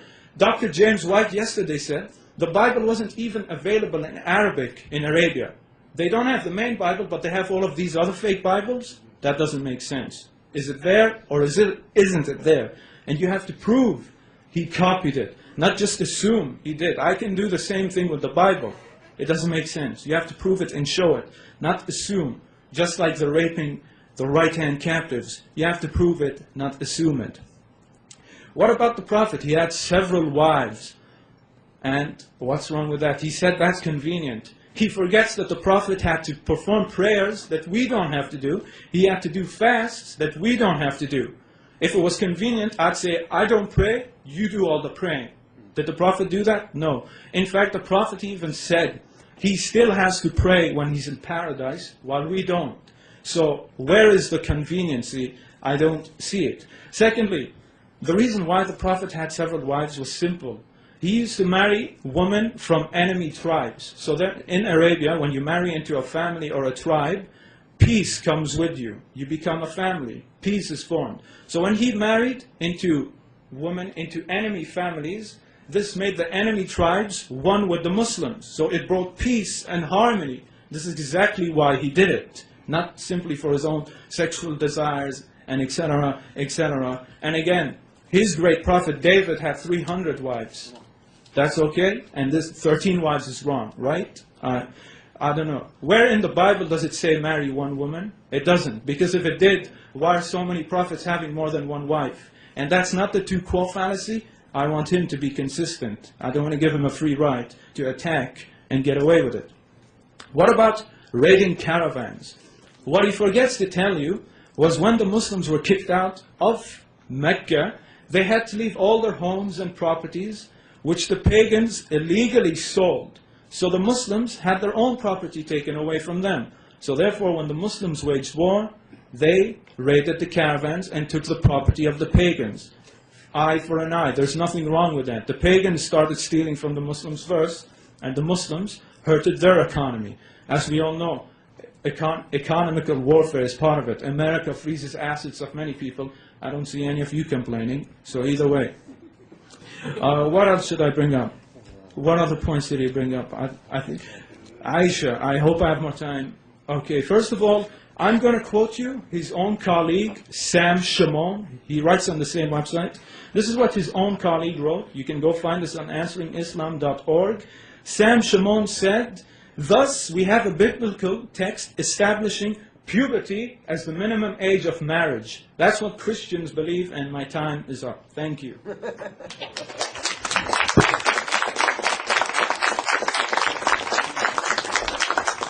We now have time for a 5-minute break. Turn off pagers and cell phones. Does anyone still use pagers anymore? Yeah, because I get one in the hospital, and to me pagers are part of my life, but I don't think anyone else does, because you don't get to answer your pager and just look at it. Anyway, okay, so please turn off pagers and cell phones, put them on vibrate or silent, preferably turn them off because they've been known to have minds of their own and just ring randomly. So what we're about to do now is we're about to begin the rebuttals. We just heard opening statements from David and from Sami, and now the object of the next 15 minutes each is to show how the other person's opening statement was inaccurate and also to defend one's own opening statement. So at this point, I will ask David Wood to start with the rebuttals.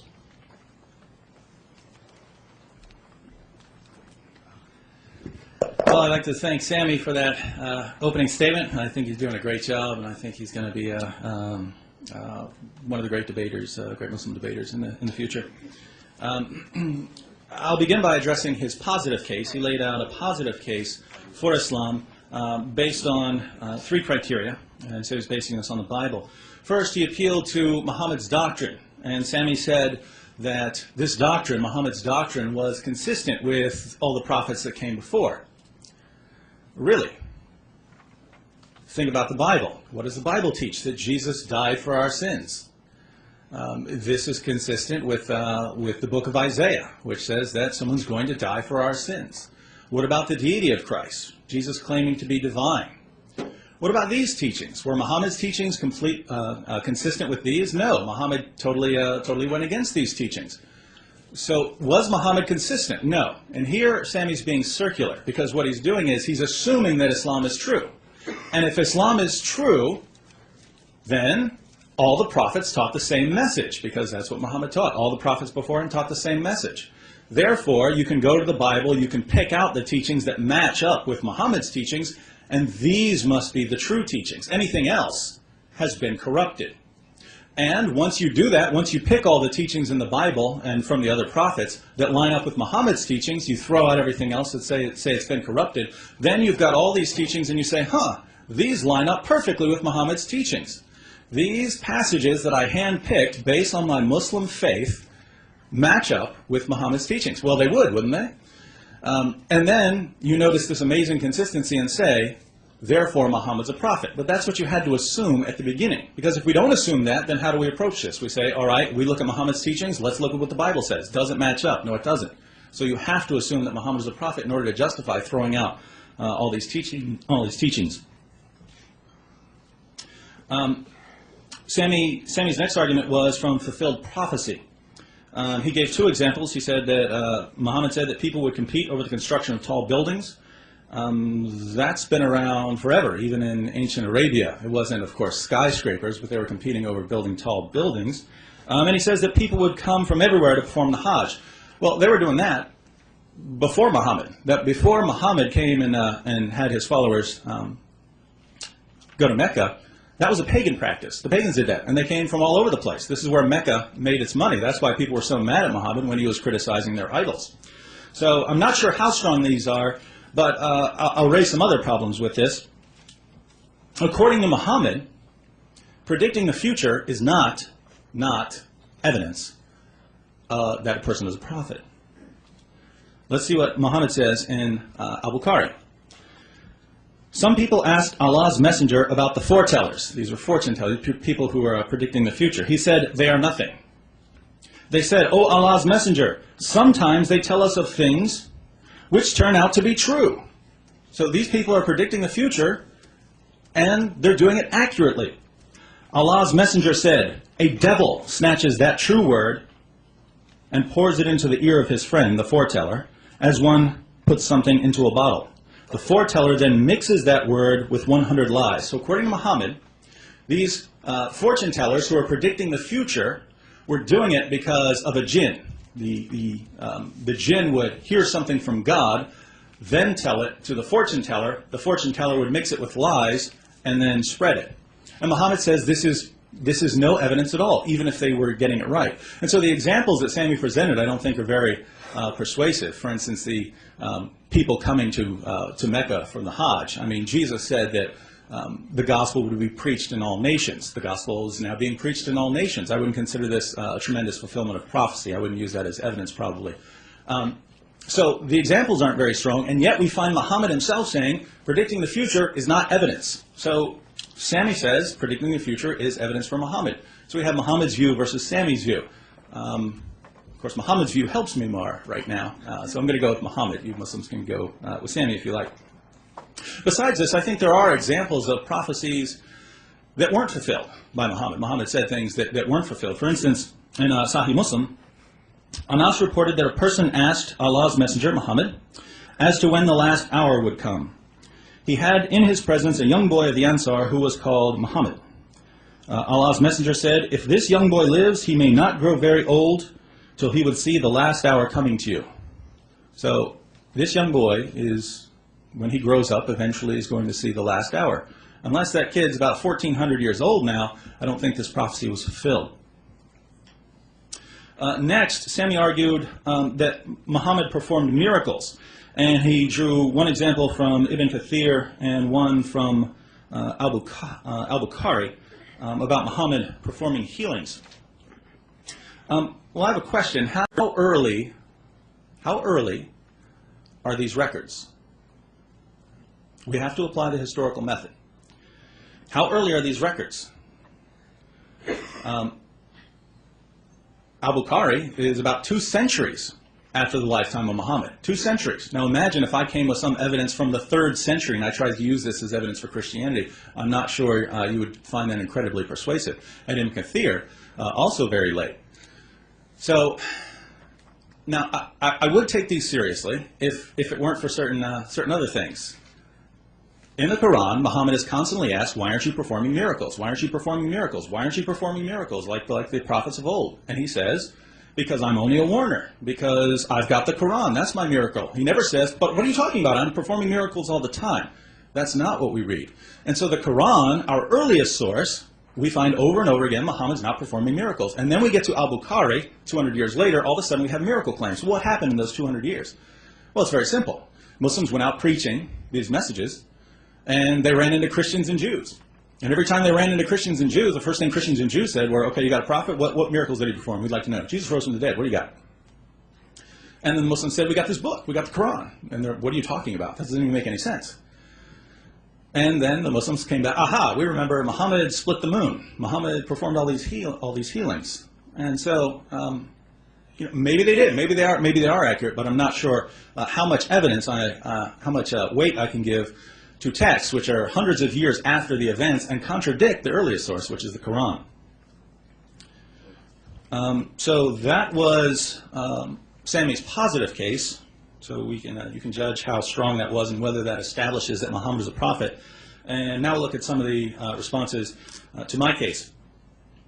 I mentioned violence in Islam. I didn't spend much time on it. I think maybe 2 sentences. I didn't give a lot of detail. But Sami has brought up a lot, and I think these are important. He brings up Ka'b, and I agree that if you want to justify some assassinations, some of the early assassinations where Muslims went out and assassinated their enemies, Ka'b would be your best bet. He says that the treaty was formed with the Jews, but the Jews broke it. So Ka'b was breaking a treaty. I'm going to hold off on that for just 1 second because I want to talk about that when I talk about the how Muhammad handled the tribes. But Abu Afak and Asma, these concern me more. Ka'b, okay, Ka'b was clearly stirring up some trouble. But with Abu Afak, one interesting detail, the guy was more than 100 years old. He was killed for writing a poem. In that poem, he said, you people are turning to Muhammad. You would be better off following one of the ancient leaders of old. He wrote a poem saying that. Muslims, how dare you say that someone should follow someone other than Muhammad? And Sami agrees. He's criticizing Muhammad. He's trying to rile people up against Muhammad. How dare he? And so this guy, who was over 100 years old, was killed in his sleep by Muslims, stabbed through his liver, according to the earliest sources. I'm not sure that's entirely justified. But Asma, I think, was even worse. Her entire criticism of the Muslims was based on Abu Afak being killed. She said, how could you kill this guy who's over 100 years old? How could you do that? And then she criticized the Muslims and said, look, someone needs to stand up against these guys. And the records of how she was killed are very interesting. Muhammad said, who's going to go kill her for me?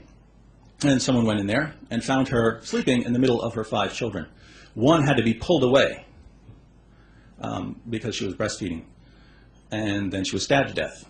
And it was interesting because the next day, Muhammad's, the assassin came to Muhammad and felt bad. He said, Muhammad, she had 5 children. And Muhammad said, don't worry, 2 goats won't butt their heads over her. No one cares about her. Well, I'm 1,400 years later, and I care a little bit.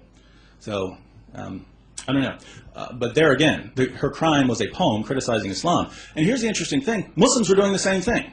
Muslims, we have them recorded. Muslims are writing all these poems against these pagans and Jews, and the Jews and pagans are writing poems back. And the Muslims say, how dare they write these poems? They deserve to die. And well, we have to be consistent here. If it's wrong to write poems against someone else, then okay, then the Muslims are wrong too. Sami says, according to the Bible, blasphemy should be killed, so he should be killed. Well, yeah, if you ignore all subsequent revelation, including the New Testament, which says, love your enemies, love those who persecute you, and so on. I'm not willing to throw out all the subsequent revelation. He brought up the slaughter of the Qurayza Jews and the other tribes. He said, well, they signed a treaty, and then they violated the treaty, so they did deserve, the first two tribes did deserve to be expelled, and everyone else did deserve to die. Think about that. These tribes, which were so bad, Muhammad was called to Medina as a peacemaker. These people were so sick of fighting amongst themselves, they brought in Muhammad as a peacemaker. That was his job. His job was to stop fighting. They were completely sick of it. So they bring in Muhammad as a peacemaker. The first thing he starts doing is attacking Meccan caravans. And he attacked them not once, not twice, not 3 times. He attacked them 7 times before the Meccans finally reacted and said, all right, we're putting a stop to this. So if you're the tribes in Medina, what are you thinking? We brought this guy in as a peacemaker, and he's doing nothing but bringing us war with Mecca. And Mecca is very powerful. And so I would ask you, who broke the agreement? Muhammad is brought as a peacemaker, and he brings them war with Mecca. Did they have a right to back out of this deal? I say they did. Sami brings up the black magic. He said this confirms Muhammad's prophethood.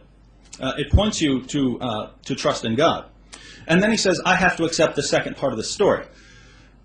Just to give you, just for full disclosure, I don't believe black magic was ever worked on Muhammad. I believe that he was acting weird for a little while, and when he came to explain it, he said, I was a victim of black magic. That Jew over there cast a spell on me.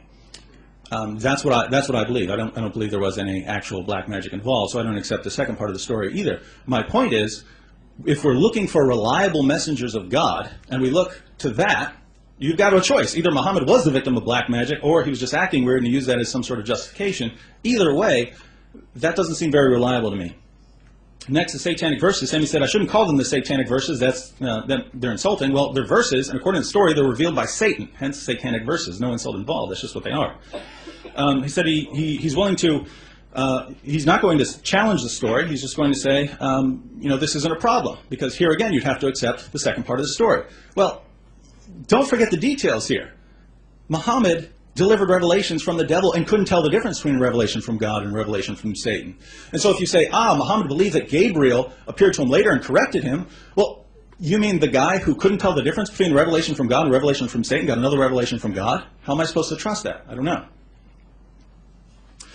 Sami brought up the sex with captives. Oh, as far as the demon possessed, he said that it was because Muhammad grew up around pagans and thought he was possessed. I'm willing to grant that for argument's sake. I'm not going to challenge it too much. I'll just say, oh, was that? Should I saw a minute? 15. What's that? 15. We got 15 minutes? Yeah, it's 15 is okay. Is it? Your watch say otherwise? Okay, we'll give it a minute. It should not be a minute. Okay, how much do I have? 13:25. Okay, 13:25, so I got a minute and a half? Yeah. All right. No problem. Yeah, I'll just grant that for now. Maybe we can talk about it later, Muhammad believing that he was demon-possessed. As far as the sex with captives, Sami says that it was only with consent. I never said rape, but when I asked Muslim apologists about this practice, that is, again, guaranteed in the Quran, the right to have sex with your female captives, they tell me that it was, it's all right, these girls want to reproduce, and it was consensual. Let me give you an example of how this practice was carried out, based on Sahih al-Bukhari and Sahih Muslim. When Muslims conquered Banu al-Mustalik, Muhammad allowed his men to have sex with the women they captured, even though these women were about to be sold into slavery. It's also important to note that the families of these women had just been slaughtered by the Muslims. And yet it was perfectly acceptable for Muslims to have sex with these grieving women who were about to become slaves. Now, do you think these women who were just, their country was just conquered, do you think any of them want to have sex with the people who just slaughtered their families? I would say no. And yet Muhammad said you have every right to go in there and have sex with these women who are about to be sold into slavery. I don't think that counts as consensual sex. And so I think Sami's misinterpreting Muhammad's teachings. We still have to talk about extra wives and raiding some caravans. I'm out of time, so we'll address that in the crossfire.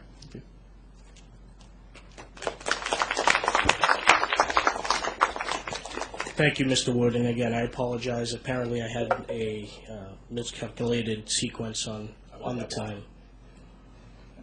We'll talk. We'll talk after the show. At this point, we will have a rebuttal, 15-minute period from Mr. Sami Zaatari. 15 minutes is yours. Thank you, and assalamu alaikum. Okay, thank you. You can hear me good? Or?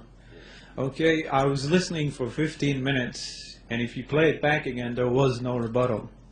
I'll give you an example. Muhammad made a prophecy. It's fortune telling. He's first of all twisting two separate issues with each other. The Prophet Muhammad was not talking about prophecies, he was talking about fortune tellers.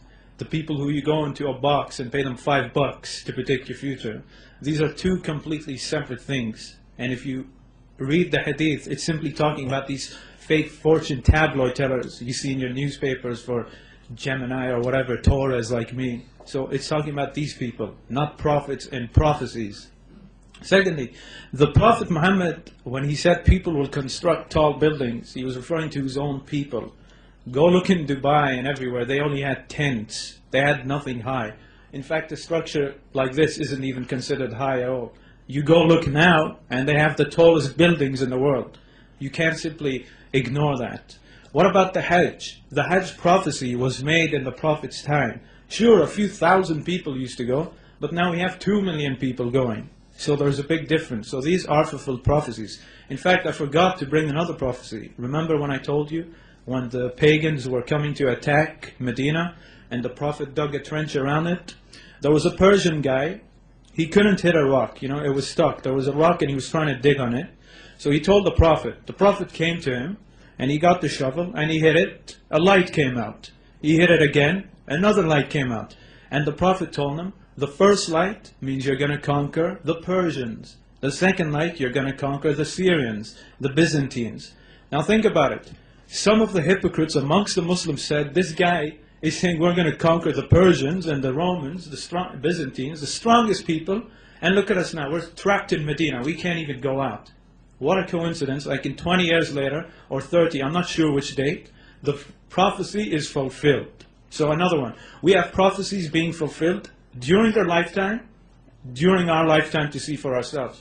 In fact, I'll give you another one right now. Recently in Holland, the police want to legalize public sex in parks. The Prophet Muhammad prophesied that one day humans will be like animals having sex with no shame in public. And this is going to happen within a few years. Another one for you to see. Unlike the Bible, we don't see any of it happening. Only it says wars will happen. That's not really a very good prophecy. I'm giving you specific prophecies, not vague ones, ones you can see for yourselves. So anyway, what else did he bring up? He brought up the issue of black magic. Now he's being inconsistent. First he said it was magic. Then when I show him the magic doesn't disprove anything, he says it's not magic, the prophet's just crazy. Which one is it? So when he gets refuted, he says Muhammad was just crazy, it wasn't magic. So that's inconsistency right there. As for the satanic verses, again, they're not called satanic verses. Even if Satan revealed or gave it to him, the Bible has sex. Should I call it a book of sex? I call it the Bible. Let's call things by their names. In fact, I repeat, the satanic verses were meant as an insulting way, not a way to describe what happened. Another point he brought up, which is so inconsistent. He said the Prophet Muhammad came to Medina as a peacemaker, but he brought war with the pagans. When the Jews signed the contract, they very well knew that the Prophet had problems with the pagans. They could have said, no, we don't want you here. But they signed it. And they even said, we won't help the Quraysh. So they knew the problems. On top of that, the Jewish tribes had many problems themselves. But the Prophet still said, I'd help you. So either way, that's a very weak response. It doesn't make sense because the Jews knew what they were signing into. They knew there were problems with Mecca. So if they didn't like it, they wouldn't have done it in the first place. And secondly, the Jews and the pagans actually didn't have problems with each other. The Jews were always going to the pagans trying to fight with the Muslims, like Ka'b al-Ashraf, like the Bani Qurayza. And it's good, he concedes the fact on Ka'b, which he brought up in another debate. I'm glad we refuted that point.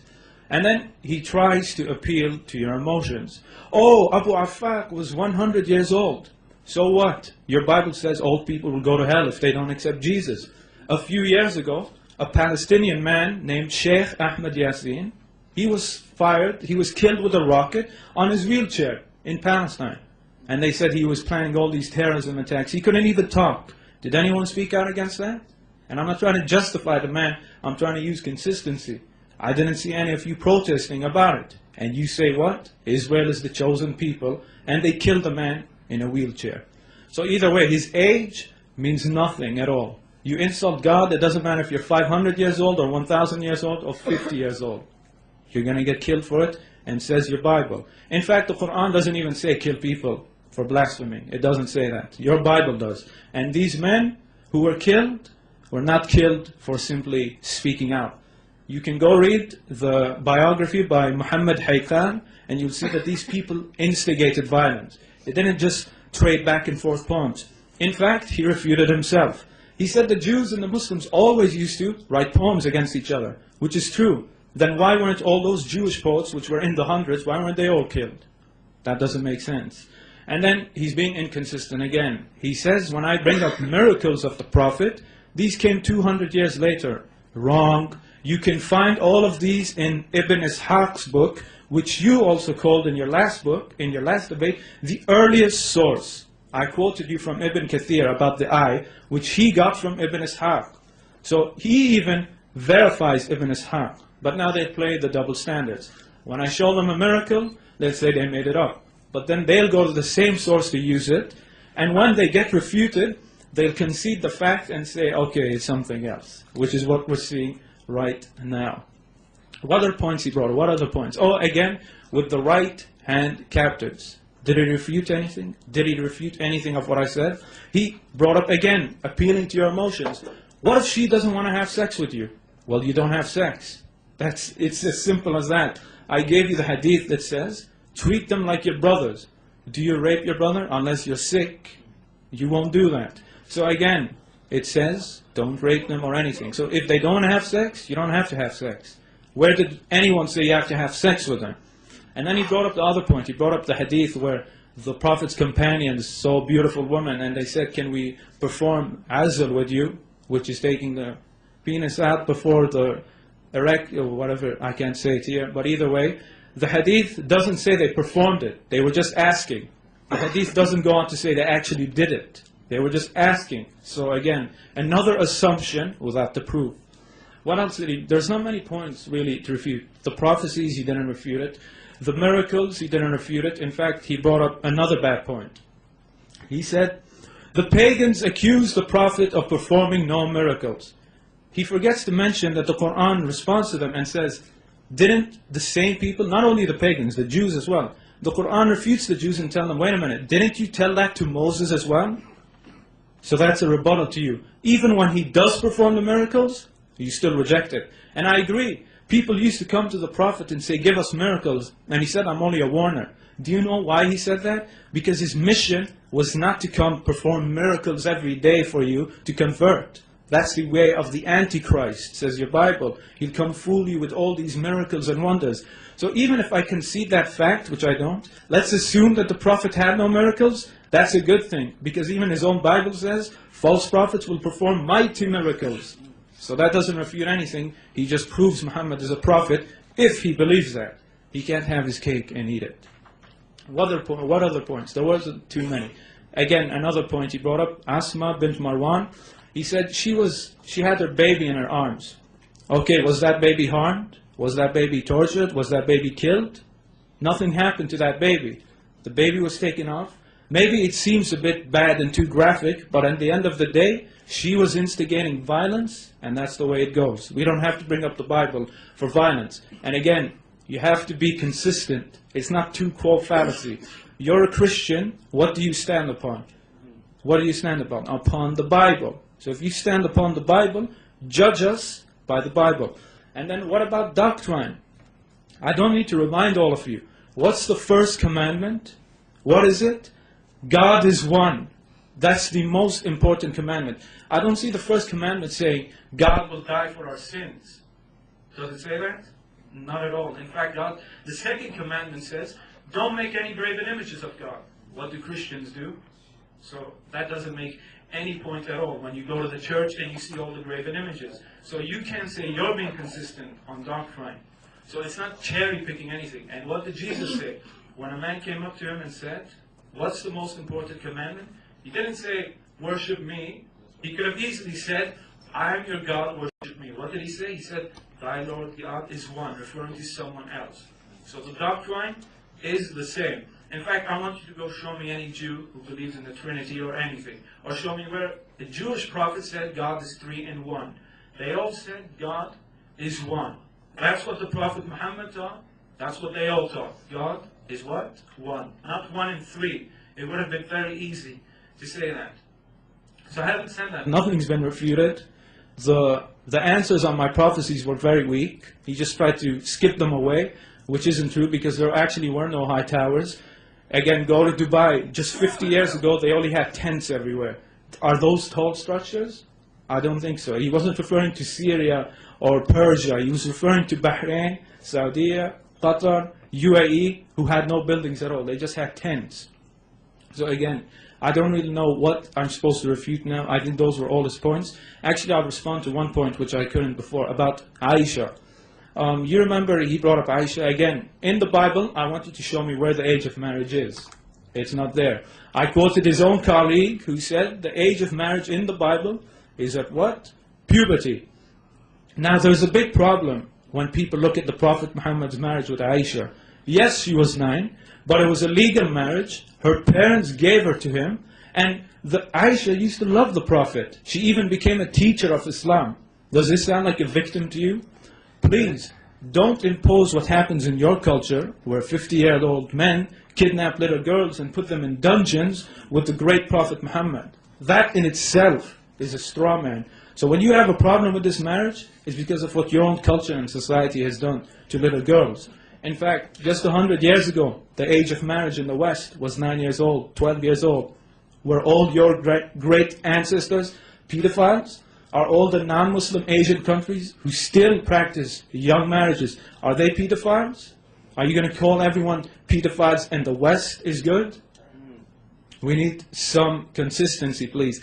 And again, I'm now arguing as if I'm arguing with a secular. He's a Christian. His Bible says what? Age of marriage is puberty, not 18, not 16, not 22. In fact, I'll give you an example. When David was sick, in his bed, who did they get to him? They got him a young virgin. Back then, young virgins were like only 14 to 12 years old. They brought him to his bed to make him feel good. I wonder how old she was. But they don't have a problem with that. So either way, he hasn't refuted that the Prophet Muhammad is a prophet. He hasn't brought up any reason why a Muslim should doubt that Muhammad is a prophet. He tried to bring up character assassination. When I say character assassination, that's the typical way of how they attack the Prophet. Oh, he killed people. Yet when we look at who he killed, they were all criminals. Oh, he allowed people to have sex with their slaves. Consensual sex, not rape. What else? Oh, the satanic verses. The same verses that the angel came to reprove him of. Oh, the magic. The angels came to cure him of the magic. But he's just insane now. First they say magic, then they say he's crazy. What else? He had no miracles. The Quran doesn't say that. And we showed you the miracles. The Bible says, no prophet by his prophecies. We show you the prophecies. He says he's a fortune teller. So how do we know Jesus made true prophecies? We have to be consistent, please. So there's really not much to refute. The arguments today were very weak. They're the same arguments that have been being thrown against Muslims time and time again. As for the false prophecy, he claimed that a young boy came to the Prophet Muhammad, and the Prophet said, this boy, when he grows up, Judgment Day will come. Actually, he didn't say that, but let's assume he did say that. This hadith is from Sunan Abu Dawood, which has already been said as a false hadith. You know how we know that? Because the Prophet himself said, no man knows the last hour. So why would he go later and say it will happen then? Secondly, I've already responded to this hadith in my website, but I don't have it with me. But if I was able to show it to you, the Prophet Muhammad was not saying that when this kid grows up, he's going to see Judgment Day. What he meant was, when this kid grows up, Judgment Day is coming closer. When my kid grows up, Judgment Day is going to be coming closer, etc., etc. It's in that context, not the specific time frame. And now he might say, well, that's a contradiction. I'll say, no, it's not a contradiction. You have to take the hadiths in context with the Quran. He said, no man knows the final hour. So when he says, when this child grows up, what you have to put it in the proper context, which is when every day that goes by, Judgment Day comes closer. And the last point, the prophecy about Dubai and Saudi Arabia, all the tall buildings, that's a minor sign for Judgment Day. It doesn't mean it's coming tomorrow, but it's a sign that it's coming, and my time is up.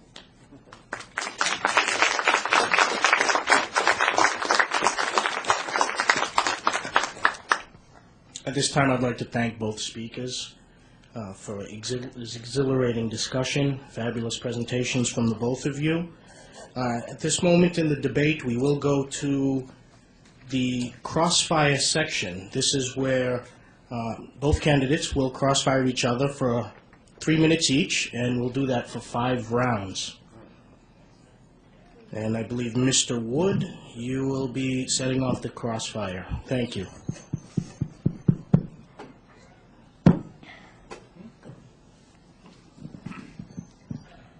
One second. We got a both. Can you see her now? Can you see her there? I think that will be it. Problem seeing our timer. All right, I didn't get a chance to address a couple things that Sami said in his opening statement. The matter of extra wives. Just to clarify, I didn't criticize Muhammad at all for polygamy, because Sami says, well, look at the prophets in the Bible, they married lots of women. Right, I didn't criticize him for that. The claim I brought up was, Muhammad said, you get 4. He went to his followers and said, you get 4. And they said, but I get more. And if you don't see why that's a problem, why a prophet going out and saying, everyone can have up to 4 wives except me, I get, according to Surah 3350, as many as I want. If you don't see why that's a problem, I say you're just not, you just don't want to see the problems. Yes, you could say, well, this doesn't prove that Muhammad wasn't a prophet. And I would say, if you're a Muslim, this isn't a tremendous issue. You just have to conclude that God wanted him to have more wives than everyone else. But you should at least try to understand why this would be something that bothers non-Muslims when they're looking for someone and saying, all right, is this person a reliable messenger of God? This is a concern if we see an inconsistency, different moral standards applied to different people. Sami said that Muhammad married these women from enemy's tribes, and this was to make peace with the enemy tribes. No, in lots of these situations, the enemy tribes had been conquered. They'd been attacked and conquered by the Muslims, and then Muhammad would go in there, and we'd hear about the most beautiful woman, and this would be taken to Muhammad. And just to give you an example, we arrived at Khaybar, and when Allah helped his apostle to open the fort, the beauty of Safiya, whose husband had been killed while she was a bride, was mentioned to Allah's apostle. The prophet selected her for himself. So Muhammad hears about the beauty of this woman and says, all right, she's mine. Now, Sami says, well, this was to make peace with these other people. And it certainly doesn't look like that. It looks like Muhammad, and it specifically says, heard about her beauty and said, she's mine. Now, cultures, for all of history, have gone in, and once they conquer all the men, they take the women for themselves. It doesn't look like Muhammad is doing anything other than that. It doesn't look like Muhammad is saying, she's real beautiful, but I need to form some peaceful relations with these people. And think about it. His answer could really be used of anyone. I'm married. My wife is half Filipino and half white. Suppose she were my 10th wife, and I wanted to justify it. I say, I did it because I want to establish relations with Filipinos and white people, and that's why I did it. You could say that about any marriage. And so I'm not sure that this answer is entirely satisfying.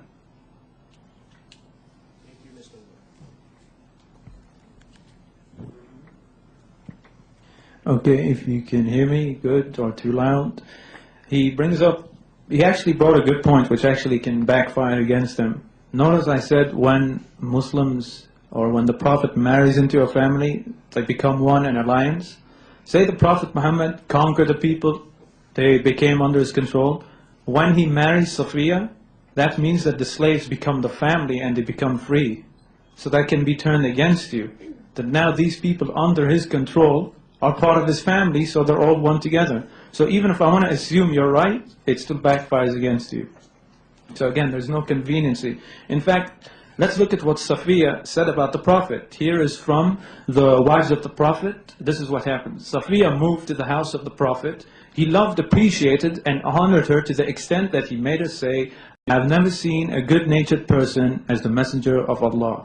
So people often try to use Safiya as the victim, yet he was so kind to her, she loved him, and that's it. So he never abused anyone. What other points did he make? I forgot what other points.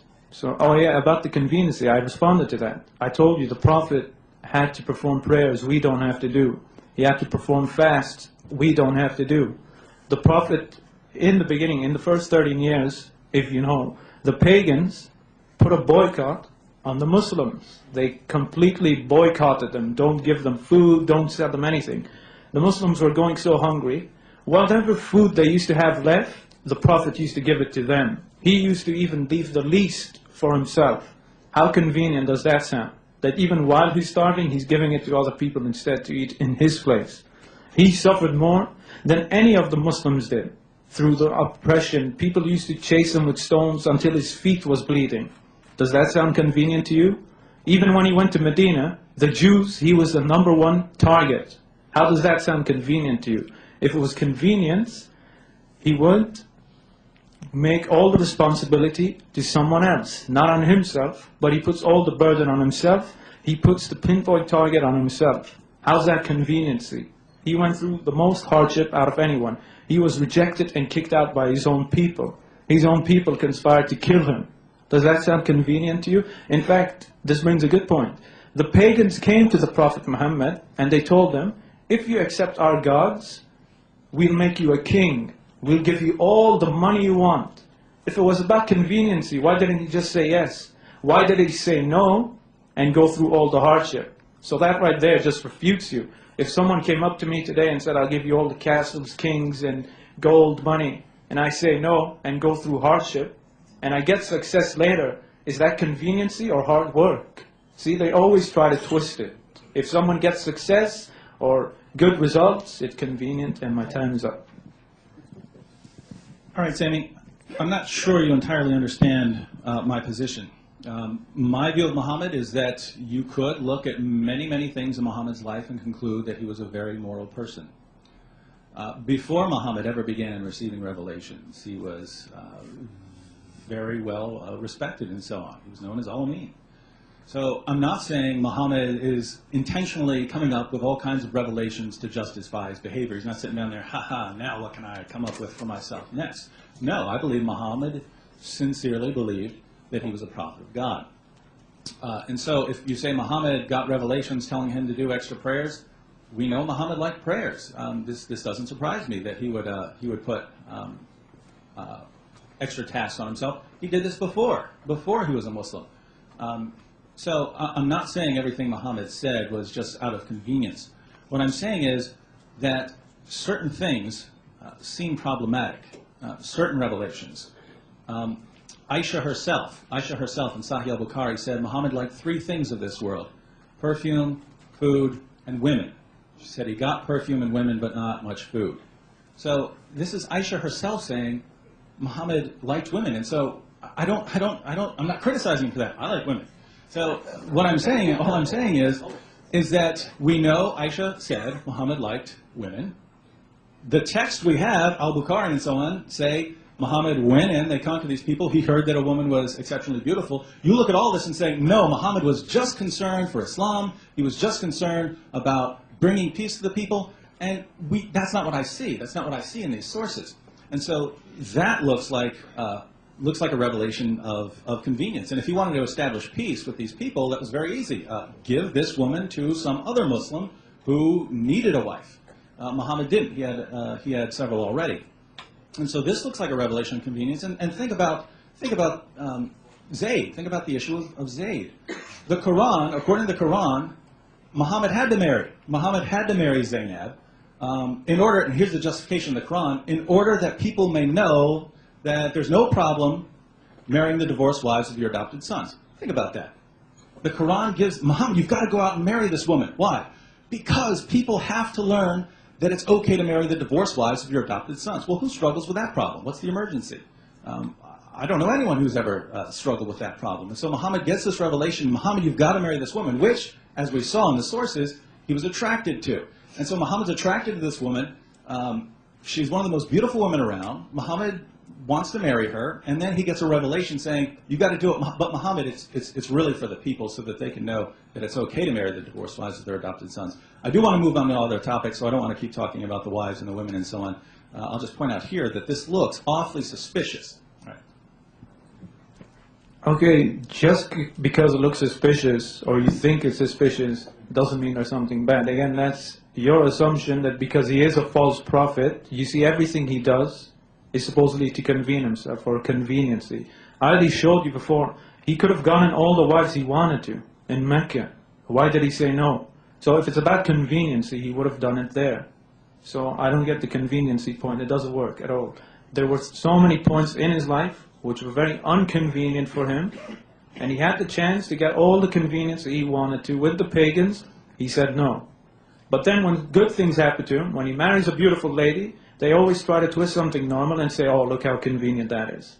That's not a real argument. You have to prove what you're saying, not assume, oh, he's doing everything for his convenience. Secondly, we as Muslims anyway, we believe prophets get extra things. If you read the Quran, what about the Prophet Solomon? We believe that he got his own kingdom, that no other man on this planet will ever get the same exact kingdom. In fact, his kingdom was involved with men and jinn. That's how gifted his kingdom was. And if you read the hadiths, there was one point in the Prophet's lifetime when he was praying and an evil jinn came to him trying to burn his face. The Prophet Muhammad caught the jinn, tied it up, but what did he do instead? He let the jinn go. Why? Because he said no man will ever have a kingdom or anything like Solomon did. Now of course the Christian will argue saying he made that up. But then we're never going to get to any point. They'll say everything we bring up, they say he makes up. And then they ask for proof, and then when we bring the proof, they say it's made up. Just like he quoted the pagans and the Jews. Show us the miracles. We show you the miracles, you still don't believe it, until an angel comes down in front of you. But even if an angel comes down in front of you, you say it's Satan in disguise. So, I don't know how we're ever going to prove anything in this case, but we've proven our case, but you have to prove your case, not assume this and that.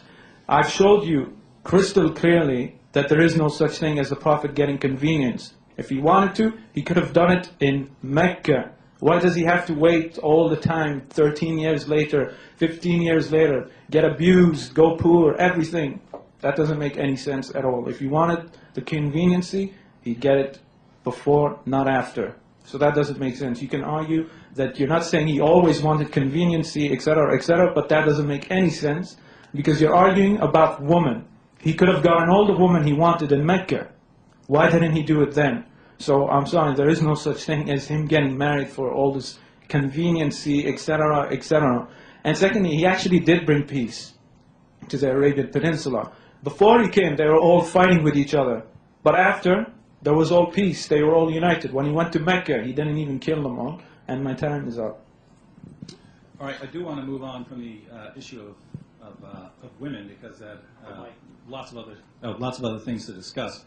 But as far as your points, you said that Muhammad could have had more in Mecca, but he didn't. Well, when he was in Mecca, he was married to Khadija. She was rich, and she was the one who invited Muhammad. It didn't seem like she'd be all too thrilled about Muhammad going out and marrying a bunch of women when she's footing the bills. As far as after he became a Muslim and Khadija died, well, even then, Muhammad wasn't very popular in Mecca. And so later on, what we see is Muhammad marrying more and more women. I understand that this isn't a tremendous issue for those of you who are Muslims. I'm trying to give you the perspective of someone who's saying, how can I know that someone else is a prophet? If I go in there and I see any hint of, here's the rule for you, but me, I get extra things. He says, well, Solomon gets extra things and so on. I have no problem with God blessing his servants with things or material possessions. What I do have a problem with is moral inconsistency. There's one rule that applies to everyone else, and then there's this other rule that applies to me. All I'm saying, I'm not saying that refutes Muhammad. I'm just saying that looks suspicious. And when we combine it with all the other issues, this turns out to be a problem. And same thing with the issue of Zainab. Now, moving on to another topic, the revelations that Muhammad received. I pointed out in my opening statement that lots of these tales we can find in earlier sources. And you brought up the point that, well, James said that the Bible hadn't been translated into Arabic and so on. True, but that's why these tales were passed on orally. Everyone knew of these tales. Everyone was passing on these tales. In fact, in the Quran, when they criticize Muhammad, they specifically say, we know these stories already. We've heard these before. They say that over and over again in the Quran. And so Muhammad is claiming to receive these revelations from God, and yet these other people were telling the same stories, and people immediately recognized that, and they were rejecting Muhammad. If you don't see why this is a problem, put it this way. Muhammad claims to get a message from God, but the guy down the street is telling the same story. So is he getting the story from God or from the guy down the street? Well, it's certainly easier to believe the guy down the street, especially in examples such as the one I gave, where we know that the entire story of Abraham being delivered from the fire was based on a mistranslation of the word Ur. That's not what the text says. The text says he came from Ur of the Chaldeans. A mistranslation translated that word Ur as fire, when it means city. And so there came these stories about Abraham being delivered from the fire. And then we find this in the Quran, knowing that this story was circulating in Arabia. And what are we to conclude? That God also made the same mistranslation, or that Muhammad wasn't getting his revelations from God? Okay, I want to respond to his first point about Khadija, which makes no sense whatsoever. He said Khadija has so much money and paying the bills, that's why he has to stay faithful. He seems to forget I brought up the point that the pagans not only offered him women, but gold and all the money he would need. So he doesn't need Khadija when they're offering him money. So that point was very weak. So either way, she has the money, but he's going to have more money now if he accepts the pagan's way. But he didn't. So that's another assumption with no proof. Again, that's another thing. They say Muhammad married Khadija for her money, yet he didn't propose to her, she came to him. It was the other way around. So how's he in it for the money if he didn't go to her? So again, that doesn't make any sense whatsoever. And then he brings up the point that the Prophet copied stories. We have the exact same stories in these books and that book. You have to prove that he actually got these stories from them, not assume. Secondly, just because people were saying, we heard these stories before, does that mean it's false? Pagans said the same thing to Christians. I can go get you a quote from in the Catholic Encyclopedia. The pagans used to tell the Christians, we have all of these things already. So what are you telling us? So that's an inconsistent answer. It's not the two-quote fallacy. I want consistency. Just because you might see something similar doesn't mean you copied it.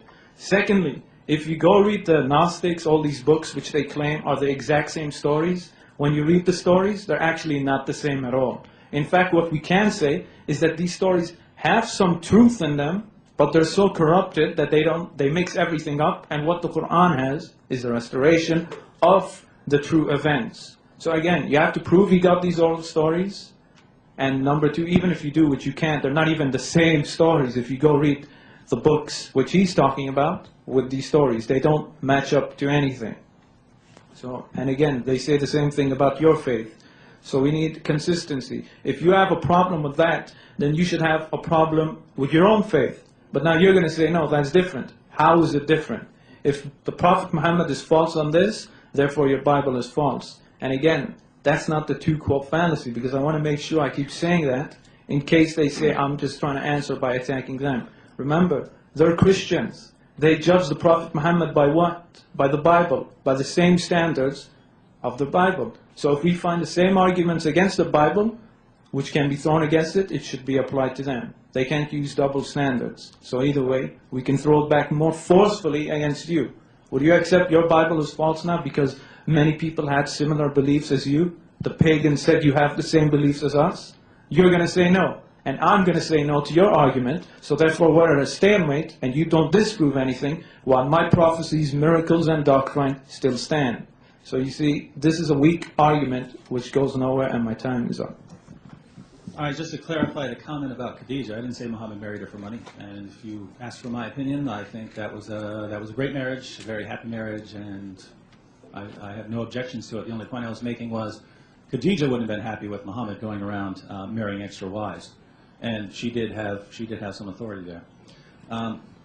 Now, as far as getting the sources, I'm trying to get everyone to understand why someone who's not a Muslim would see this as a problem. Let's suppose I claim to be a prophet, and I say, in order to prove that I'm a prophet, I'm going to write a history of humanity that I'm getting from God. Now, let's suppose that I start writing my history. I'm writing the history of the Roman Empire, and we get to the Roman Emperor Commodus, and I talk about Commodus, and I say, then Commodus entered the ring with Maximus. And Maximus said, I'm Maximus, father to a murdered son, husband to a murdered wife, and I will have my revenge in this life or the next. And then I get to my history of Scotland that I'm getting from God. And I say, and then William Wallace said unto them, people don't follow titles, they follow courage. I'm going to pick a fight. Well, one of my followers who believe that I'm a prophet, could say, prove that he's not getting this. Prove that he's not getting this from God. And someone who's not one of my followers would say, wait a minute, he got that from the movie Gladiator, and he got the other one from the movie Braveheart. This is obvious. This is obvious that he got these, this is where he gathered these stories. And one of my followers would say, no, it's possible that Braveheart got it right, that that's what actually happened. And it's possible that Gladiator got it right on those details, that those were based on earlier traditions and that they got it right, and that's why there's this correspondence. Now, you could believe that, but a person would obviously say, wait a minute, when we go to stories before Braveheart, we never find any of these details. We only start finding these details that correspond with your revelations, David. We only find these details when the movies start, and these are a long time after the events themselves. And we know that you've seen Gladiator, you've seen Braveheart. What's going on here, David? And, you could never convince someone. But now we turn to Islam. We don't have any records of these tales that we find in the Quran before these sources, which come from the 2nd and the 3rd and the 4th and the 5th century. And when we go to the earliest sources, they're nowhere to be found. Stories about Jesus talking right after he's born. Stories that we know. For instance, the example of Abraham, we know for a fact where this story came from. It's based on a mistranslation, and it's in the Quran. So I don't see how anyone could look at this and not see, all right, this is a problem for Islam. Okay, back to Khadija again. You say she would have been offended. If it's convenience, why should he even care if she's offended? He's still going to get more women and more money. Why should he care about her? So another point, his wives in Medina could get angry as well. So now all of a sudden the different tone, you say that's convenience, I don't know. And anyway, you seem to forget that his wives were given the permission to get divorced, etc., etc. So either way, there's no convenience at all. And again, he brings up the same point. I have to respond again. If you read the stories he's bringing up, one of the Gnostics says that Jesus killed someone. He used to go do lots of bad things. He was disrespectful to his parents. Where is that in the Quran? If they said these exact same oral traditions, then why is half of it, not half of it, 99% of it missing? Why are the stories so completely different than each other? In the Quran it says, I respect my mother. In the book he claims, which is exactly the same, Jesus is some disrespectful crazy kid, like Dennis the Menace, something like that. So either way, the stories are completely different. And again, I even responded to the point. The fact that they do have some similarities actually proves that there were some basis to this story. But they got so corrupted that they kept changing it till the Quran had to come and give the accurate version, which your own Bible and the Gnostics got completely wrong with each other. So again, that doesn't disprove anything. So I don't know what exactly I have to respond to, because you're bringing up the same point which doesn't disprove anything. And again, I told you all, we can do the same thing with the Bible. We can say we know where they got these stories from the ancient Egyptians, from the Greeks. Like when a Christian says God is half man, or he's divine in flesh, dual personalities, divine man. Pagans already had that way before Jesus ever appeared. So we need to have some strong, consistent arguments, not arguments that can backfire each time we use them. I want you to throw me an argument that I can't throw back at you. And the reason why I keep throwing back at them is because I'm not debating an atheist. I'm debating a person who has a foundation and a criteria. If he's not judging me by his own criteria, he's being inconsistent. And as James White says, inconsistency is a sign of a failed argument. So I want some consistency. So bring an argument that doesn't fall apart upon itself. Something that I can't throw back at you. So there's really nothing else. You want to keep bringing up the stories are similar. Maybe they are a bit similar, but are they the same? If they were orally translating the same exact stories, then why is half of it missing in the Quran? And you say there was a mistranslation. Couldn't they easily correct the translation once in a while? How did a mistranslation continue? And my time is up. All right. You appealed to the Gnostic texts, and you said, well, if Muhammad is drawing on all these other sources, why doesn't he have all of them? Well, I mean, if you were going to put all of the Gnostic Gospels and all these other sources together, your Quran would be bigger than the Encyclopedia Britannica. Think about that response. I'm saying, look, here's a story in the Quran. Let's say it's a story about Jesus giving life to clay birds, or various details about the life of Mary. People who just read the Bible will notice these aren't in the Bible. And so, hey, this is new. This looks new in the Quran. And then we trace these things back and we say, all right, where does this come from? And you find out it doesn't come from anything historical. It comes from sources from the 2nd, 3rd, 4th, 5th century. And again, you could always say, I'm still going to believe that Muhammad didn't get this from anyone else. Just as one of my followers, the Dave Woodians, could conclude, no, Gladiator was just right on this detail. And so, again, there's no way to prove this. I'm saying, look at it from an outsider's perspective. We find all these we find all these stories in the Quran, and we know that the people around Muhammad at the time were telling the same stories, and that the stories were not historical. Sami says, but there are differences in the stories. Great, so if I change a detail in the movie Braveheart, then that somehow proves that both stories are authentic? He said that. He said the fact that there are differences shows it goes back to a historical core. Again, this isn't something I would say disproves Islam, but from the perspective of someone coming to Islam from the outside and saying, is this the message of God?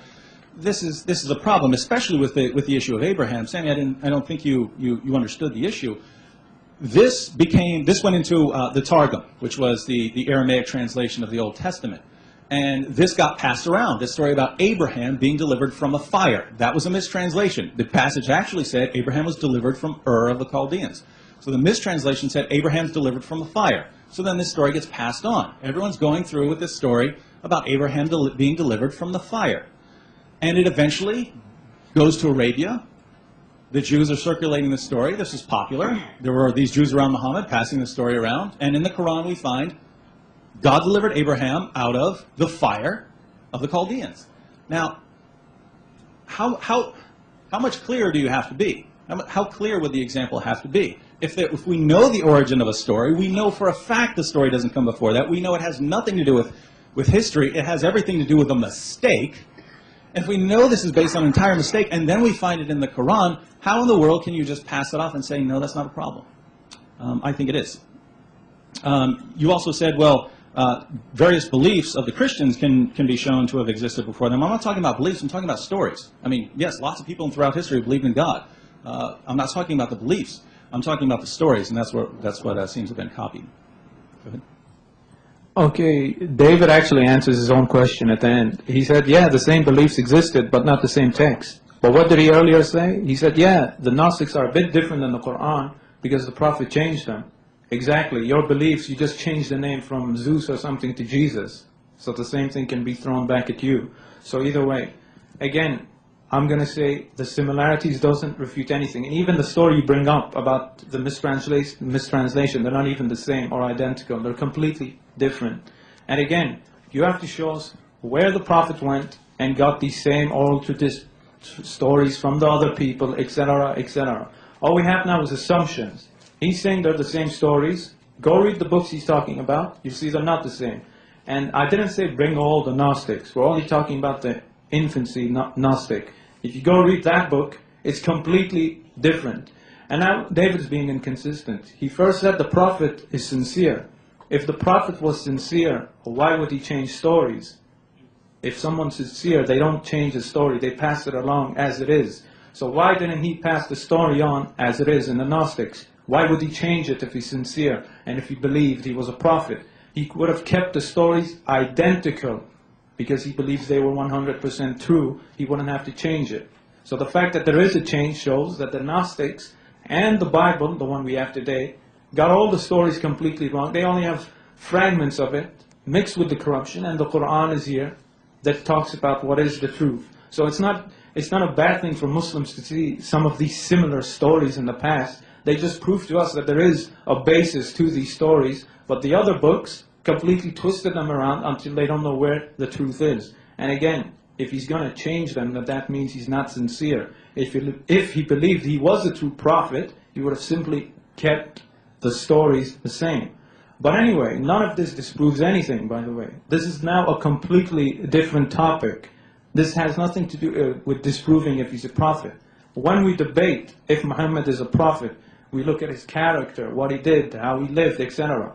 We've now been debating for, 25 minutes about issues of origin, which is a completely different debate. It doesn't refute the prophecies, it doesn't refute the miracles, and it doesn't refute the consistent doctrine with the other prophets. So nothing of what I said has been refuted. The prophecies haven't been unfulfilled, they've been fulfilled. And according to the Bible, that's a true prophet, according to your standard. So I want to see something made with what I brought up, related to what I'm saying, refuted. Because we could talk about this topic of origin for all day long, and I can keep throwing it back against your Bible. You're going to say the beliefs are just different, or the text is just different. I'll say exactly. They just changed the names, which is exactly what they did. And I repeat, don't forget, I told you my time is up. Was that 5 rounds or 4? Was that 5? I believe that's all. That's the end of it. Okay, that was fine. Okay. We will now move. The crossfire section of the debate is over. We will go to a 7-minute rebuttal and conclusion, so both speakers can wrap up. Each speaker will get 7 minutes. Mr. Wood will be first, followed by Sami Zaatari, and then we'll conclude and finish up. Thank you, everybody.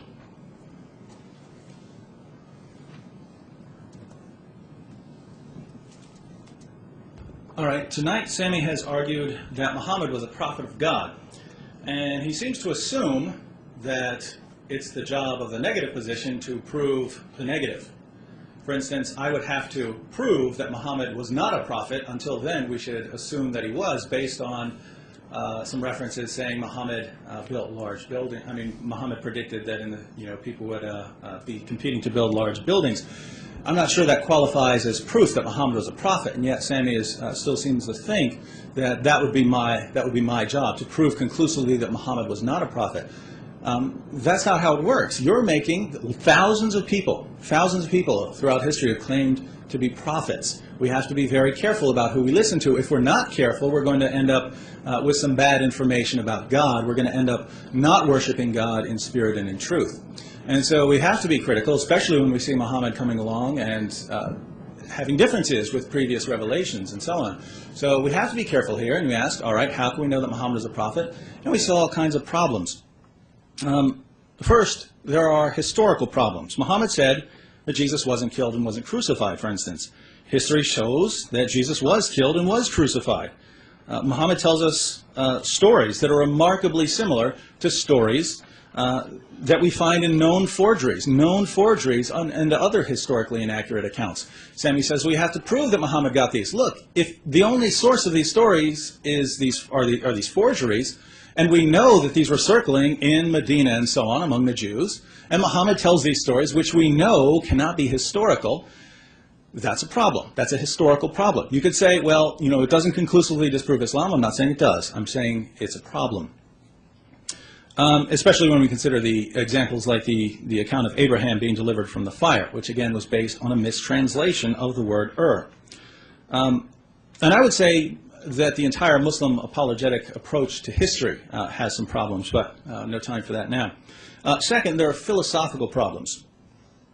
Tonight, I think we've seen a good degree of circular reasoning in a lot of the arguments used. It seems that, again, we assume that Muhammad is a prophet from the beginning, and then when we go and evaluate all the arguments, we evaluate it based on that assumption. For instance, when we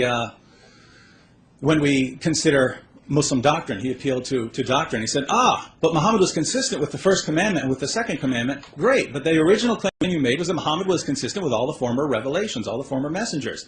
And no, he's not. And you can only say that by looking at the Bible through your Muslim glasses and throwing out everything that agrees with you. And then, of course, everything's going to match up once you've thrown out everything that doesn't agree with you. So that's circular. And we've seen the repeated use of the tu quoque fallacy. I want to point something out. In what context did I bring up these moral issues, for instance, about Aisha or about the sex with female captives and so on? I brought it up as a response to a Muslim argument. The Muslim argument goes like this. Look at the life of Muhammad. And Sami just said it a moment ago. We look at Muhammad's character. This is an appeal to people's moral sense, saying, if you just look at this man, you can see he's so wonderful, he must be a prophet. The only point I was making by those issues, if you want to say that this was a different culture, different rules back then, fine. I'll grant that for now. All I'm saying is that particular argument fails because you're appealing to people's moral sense and people don't think these things are right anymore. So the only point of that was saying that argument fails, just like the argument from literary excellence fails. I never got a response to that. And the scientific argument fails. So the main arguments for Islam all fail. And the other arguments we've seen, he brought up the predictions of the future. Think about what Muhammad said again. His followers said to him, these people are predicting the future and they're getting it right. Is this evidence? Muhammad said, no, this is no evidence at all. They could have gotten that from a jinn. And Sami says, well, those were foretellers, those were fortune tellers, not prophets. They were still predicting the future and we're getting it right. And Muhammad says, this is no evidence, you could get it from a jinn.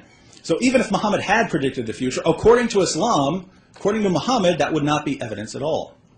And yet Sami says it is evidence going against his prophet.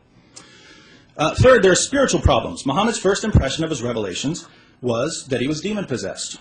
His experience in the cave caused him to become depressed. Muhammad delivered revelations promoting polytheism, and he blamed these revelations on Satan. Muhammad was the victim of a magic spell, and he blamed this spell on the Jews. All of this is in the earliest Muslim sources. And I just have to ask, how can we place our complete trust in a man who delivers revelations from Satan? And Sami says, I'm being inconsistent and so on. I changed my story. I said from the very beginning, I don't know what to do with these sources. All I'm saying is I can't trust Muhammad based on them. And so I'm never saying that Muhammad was actually a victim of black magic. So I'm not being inconsistent at all. But if we're looking at Muhammad and saying, is he reliable, these are certainly problems.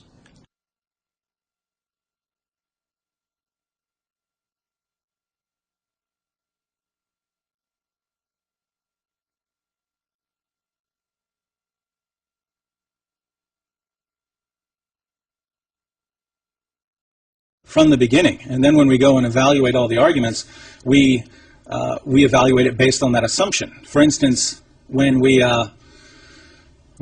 consider Muslim doctrine, he appealed to doctrine. He said, but Muhammad was consistent with the first commandment and with the second commandment. Great, but the original claim you made was that Muhammad was consistent with all the former revelations, all the former messengers. And no, he's not. And you can only say that by looking at the Bible through your Muslim glasses and throwing out everything that agrees with you. And then, of course, everything's going to match up once you've thrown out everything that doesn't agree with you. So that's circular. And we've seen the repeated use of the tu quoque fallacy. I want to point something out. In what context did I bring up these moral issues, for instance, about Aisha or about the sex with female captives and so on. I brought it up as a response to a Muslim argument. The Muslim argument goes like this. Look at the life of Muhammad. And Sami just said it a moment ago. We look at Muhammad's character. This is an appeal to people's moral sense, saying, if you just look at this man, you can see he's so wonderful, he must be a prophet. The only point I was making by those issues, if you want to say that this was a different culture, different rules back then, fine. I'll grant that for now. All I'm saying is that particular argument fails because you're appealing to people's moral sense and people don't think these things are right anymore. So the only point of that was saying that argument fails, just like the argument from literary excellence fails. Never got a response to that. And the scientific argument fails. So the main arguments for Islam all fail. And the other arguments we've seen, he brought up the predictions of the future.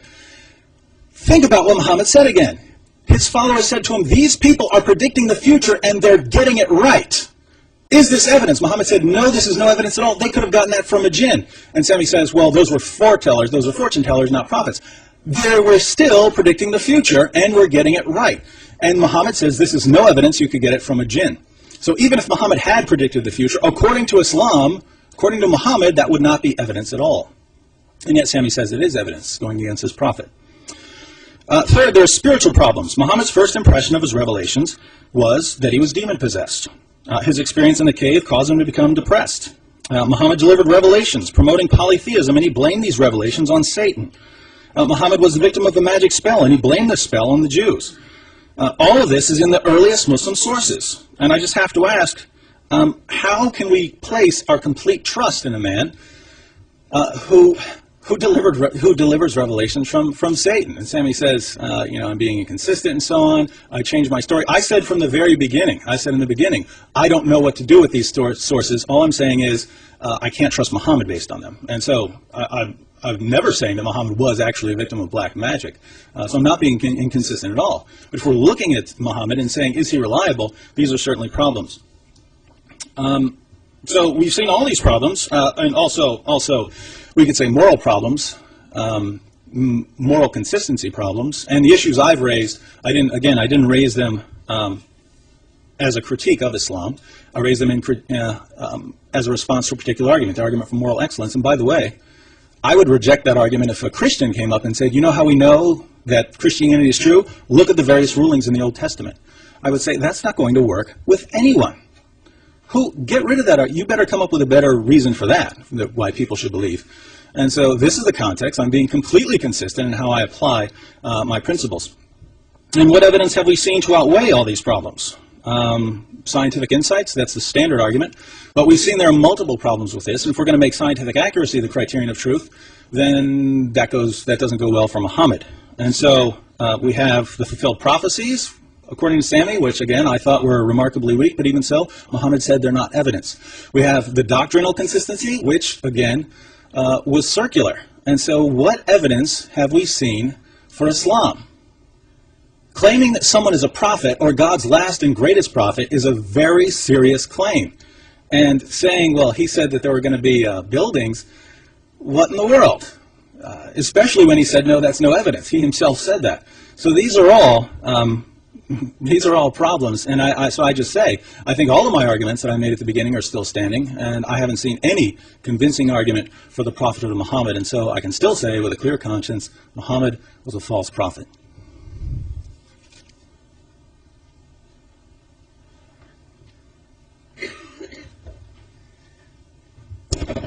By the way, I forgot to respond to this point he brought up. He keeps bringing up the hadith of the fortune tellers. Yeah, what he leaves out is the point the Prophet said, they tell you one truth and 100 lies. Can you show me 100 lies of the Prophet?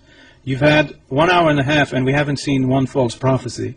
So that right there is a straw man comparing a fortune teller, and the Prophet even refuted him saying they tell you 100 lies. I haven't seen one lie or one unfulfilled prophecy today. Have you? I've shown you true prophecies, and he just says they're nothing. If that's not good enough for you, then you'll never believe, I'm sorry to say.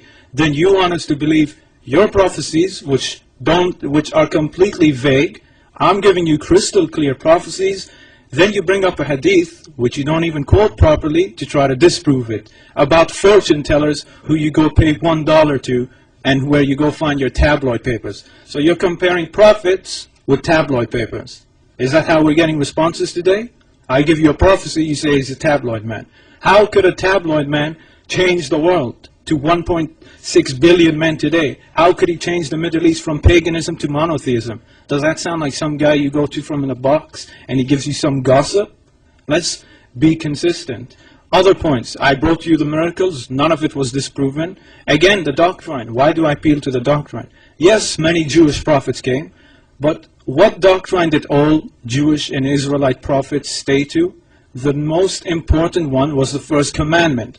Everything they teach has to revolve around the 10 commandments, especially the first one. So of course they'll come teach you many things, but it all revolves around the first commandment, which is what? Your Lord is one God. That's what the Prophet Muhammad taught. So yes, the doctrine is very, very consistent.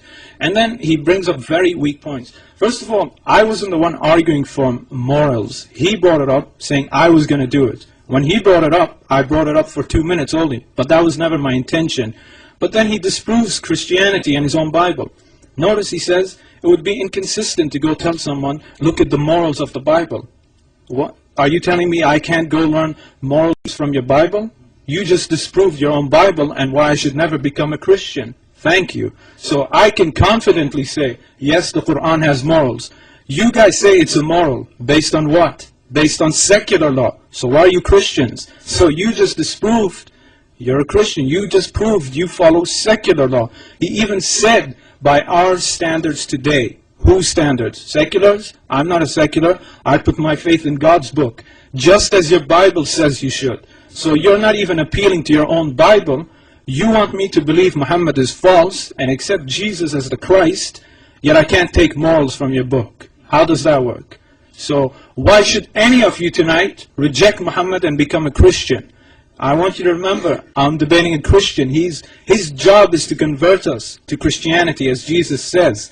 And if we don't convert, Jesus says, wipe the dust off your feet, for their fate is worse than Sodom and Gomorrah. So anyway, he should be converting us. But he says we can't take morals from his Bible, something I agree with, but at least he said it now. So that proves us Muslims, when we say Islam is a better example than your faith, it proves we're not liars, since he confirmed it.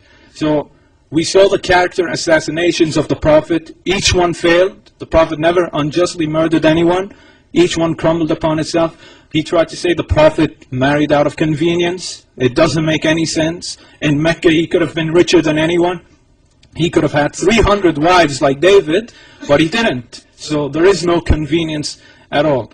Then he brought up the satanic verses, the black magic. Go watch this debate again. At the start of the debate, he said magic. Then he changed his mind and said, no, it's not magic. He's just crazy or something. He has mental problems. After I showed him, the angels came to cure him. So that's the way Christians like to work. They like to show you bad things, but then when you show angels coming to help him, they change their stance and say, I didn't mean magic, although he said magic. And so either way, nothing has been refuted. There is no reason why any of you should reject the Prophet Muhammad based on your Bible. If you're a secular, we can debate another day. And I'll show you why Islamic law is better than secular law. So tell me as a Christian why you should reject Muhammad based on your biblical standards. You can't. Because everything he argues against is actually not on the Prophet Muhammad, but on his own Bible, not against us. And again, they like to say it's the two-quo fallacy. Do you know why? They want to get away with all the problems in their own book, and just they want to throw everything against us. But I'm not going to allow that inconsistency, because I'm debating a Christian, not an atheist. In fact, this is becoming a huge problem for Christians. Christians hear all these arguments against Islam, war, sex with slaves, etc., etc. Then they read the Bible, and they see the same thing, and they're like, I thought we're against this. And they become atheists. And I can show you many of these Christians. I know a Christian who used to defend Christianity by his heart. He became an atheist overnight after he examined every argument thrown against Islam can be thrown back against Christianity more forceful. So his method today, the method he threw at Islam, actually makes Christians atheists, because they see we have nothing in the Bible.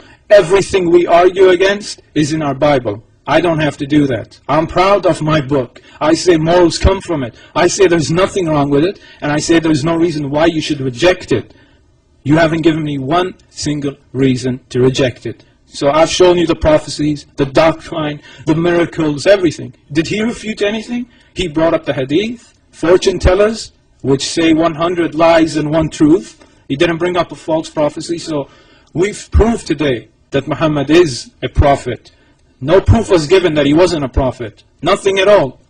In fact, what happened today, we proved that the Bible isn't the Word of God, because Christians say we can't get morals from the Bible. So thank you very much. I want you to go play it. He himself said it. I can't go up to a guy and tell him, look at the morals. It's inconsistent. Exactly. You can't use the Bible, but I can use my Quran, and I'm proud to use it. So you should all accept Muhammad as a prophet, and in fact, give me a good reason to become a Christian. In fact, he gave me none, because he said you can't judge by the Bible. So I'd like to thank all of you, and thank everyone who watches this on the internet later. So, good day.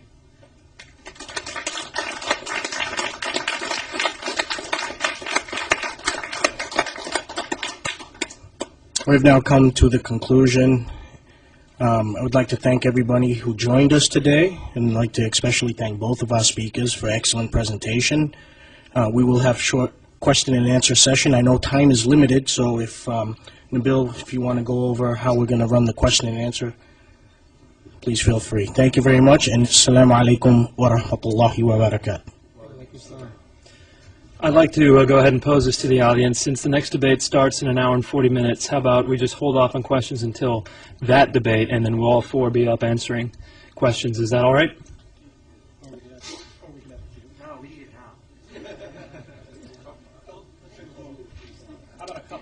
All right, we will answer questions until 5:30, so we'll have an hour and a half for dinner. So we will take a question if anyone wants to come up. And the question should be brief. The answers will take, since we don't have too much time, 1 minute from each side. You're going to moderate the Q&A? I'll moderate the Q&A. All right, I want to first thank Sami Zaatari. I mean, for a 20-year-old kid, I think he did a fantastic job, and you have a lot of potential, no question about it. But now, on this topic about is Muhammad a prophet, I need some clarification here. I believe Islamic Center of Peoria gave you guys a debater, as well as others, to debate this topic. But last night we saw the Christian apologists run away from that guy. And tonight... Is there a question? Yeah, this is for... you know, be patient.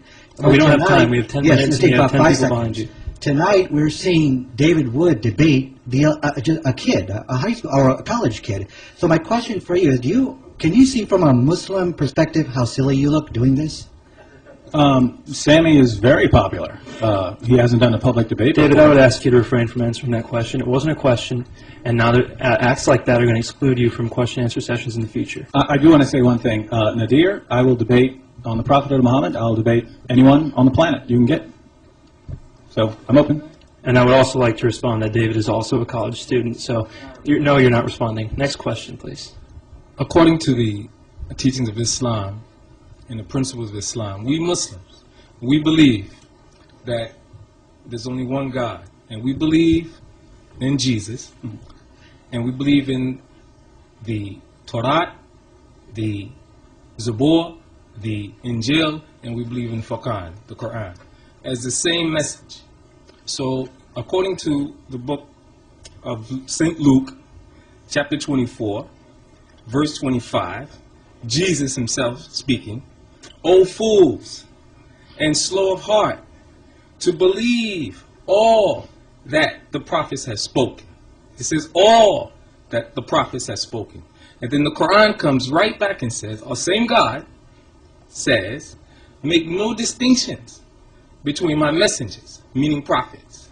Now, Mr. David Wood, please explain how Jesus, what he says and what the Quran says is an opposite.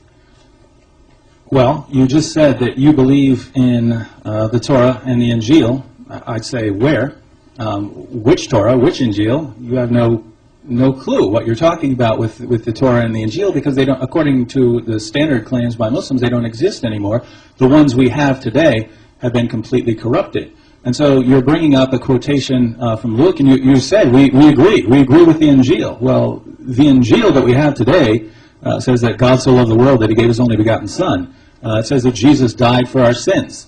And so if this is what the Bible says today, and you're saying we don't agree with that, you don't agree with what the Bible says, then you don't agree with what the Injil says.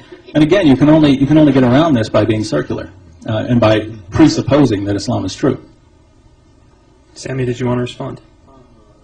Okay, next question, please. Okay, all right. My question is this.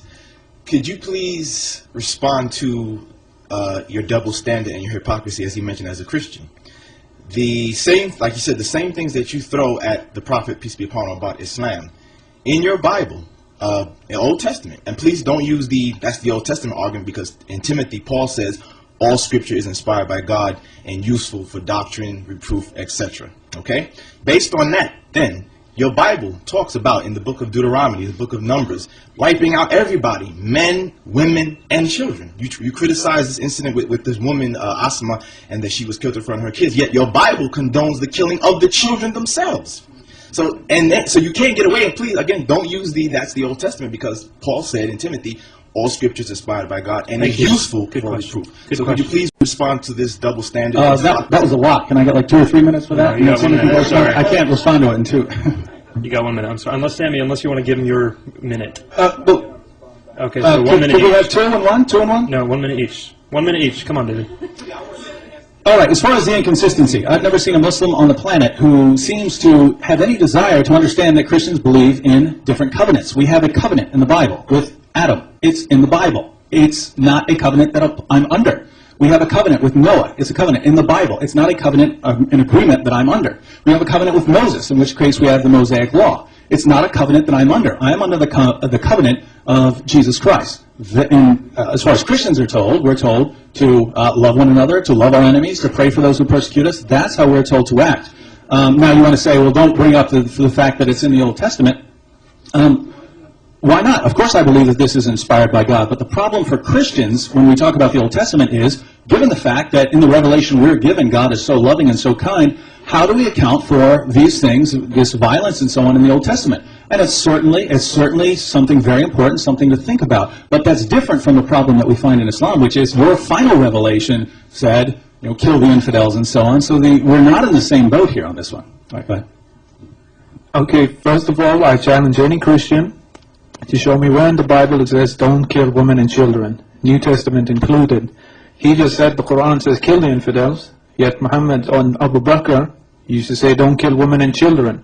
The Quran even says don't transgress the limits. So again, the Quran does not say just go kill infidels and everything like that. The Muslims even refute them. When we took over Mecca, the Prophet didn't slaughter all the pagans as he could have done. They were even fearful he was going to do it, but he didn't. Now, let's assume Christians don't have to follow the Old Testament anymore. Does that matter? It still happened, people. The Old Testament, as Christians believe, isn't fairy tales. It's exact history. It's like what the Nazis did, and then 2,000 years later they come with the doctrine of peace and love. Are you going to accept that and say, oh, we believe God did that before and he's all loving, now he's changed? You have to be consistent. If it's wrong then, it's wrong now. It can't be wrong before and then all of a sudden you come saying, love your neighbor and everything, and my time is up. Thank you. Next question. To preface my question, I'm a Bible-believing Christian. One thing I have is 100% absolute assurance of where I'm going to go. My question to you, sir, is the Quran states that Allah can mislead whoever he wishes to mislead in about 6 places, I believe. So my question to you, how do you know that you're not being misled? Or how does any Muslim know that they're not being misled? Okay, but did you never sin today? Are you a perfect man? No, sir. My sins are covered by the blood of Jesus Christ. Actually, your Bible says if you have one sin, you're going to hell, and you're worthy of death. So again, and he said, am I misled? No, I'm not misled. But anyway, what's wrong with misleading? Jesus told his disciples, I speak in parables, so the disbelievers won't understand, and so they won't have salvation. So how do you know you're not confused by Jesus' parables? So I can use the same thing on you. And secondly, God only misleads the people who have closed hearts, who don't want the truth. Like all of us here today, We're not stubborn people. We're talking like rational human beings. So he won't mislead people like us. He'll mislead people who don't want the truth, who keep mocking, insulting, no matter what you say to them. So there's a difference. That's the context. He only misleads crazy people who, no matter what you do, will not believe you. And anyway, Jesus said he spoke in parables, so the people wouldn't understand him, the disbelievers. The parables weren't to mislead anyone. Let's just clarify that. But I think he brought up an interesting question because, well, Sami responded by saying God only misleads people who are bad and so on. Think about the crucifixion of Jesus. According to the most standard Muslim belief, Judas was actually crucified. God disguised Judas to make him look like Jesus. And so God tricked everyone into believing that Jesus was crucified when Jesus was never crucified. And that this deceived the Jews. Okay, so maybe Sami would say, but these Jews were bad and wanted to be deceived. Fine. But keep following that. Keep following that through to the conclusion. Jesus had followers. Peter, John, James. These were the apostles. According to the Quran, these people were good Muslims. They eventually, we know, historically, came to believe that Jesus died on the cross. Where did they get that idea? Well, apparently God put on this big spectacle showing to everyone that Jesus died on the cross. So where did Christians, these good Christians who are good Muslims, get this idea? They got it from God, who tricked everyone. And so, yeah, we all, if the Quran's right, we're all at risk here. All right, we have time for one more question. I apologize. Okay, mine's a question of, I'm just not sure of what. I thought that the Muslims believed in the Quran. What are these other books and when were they written?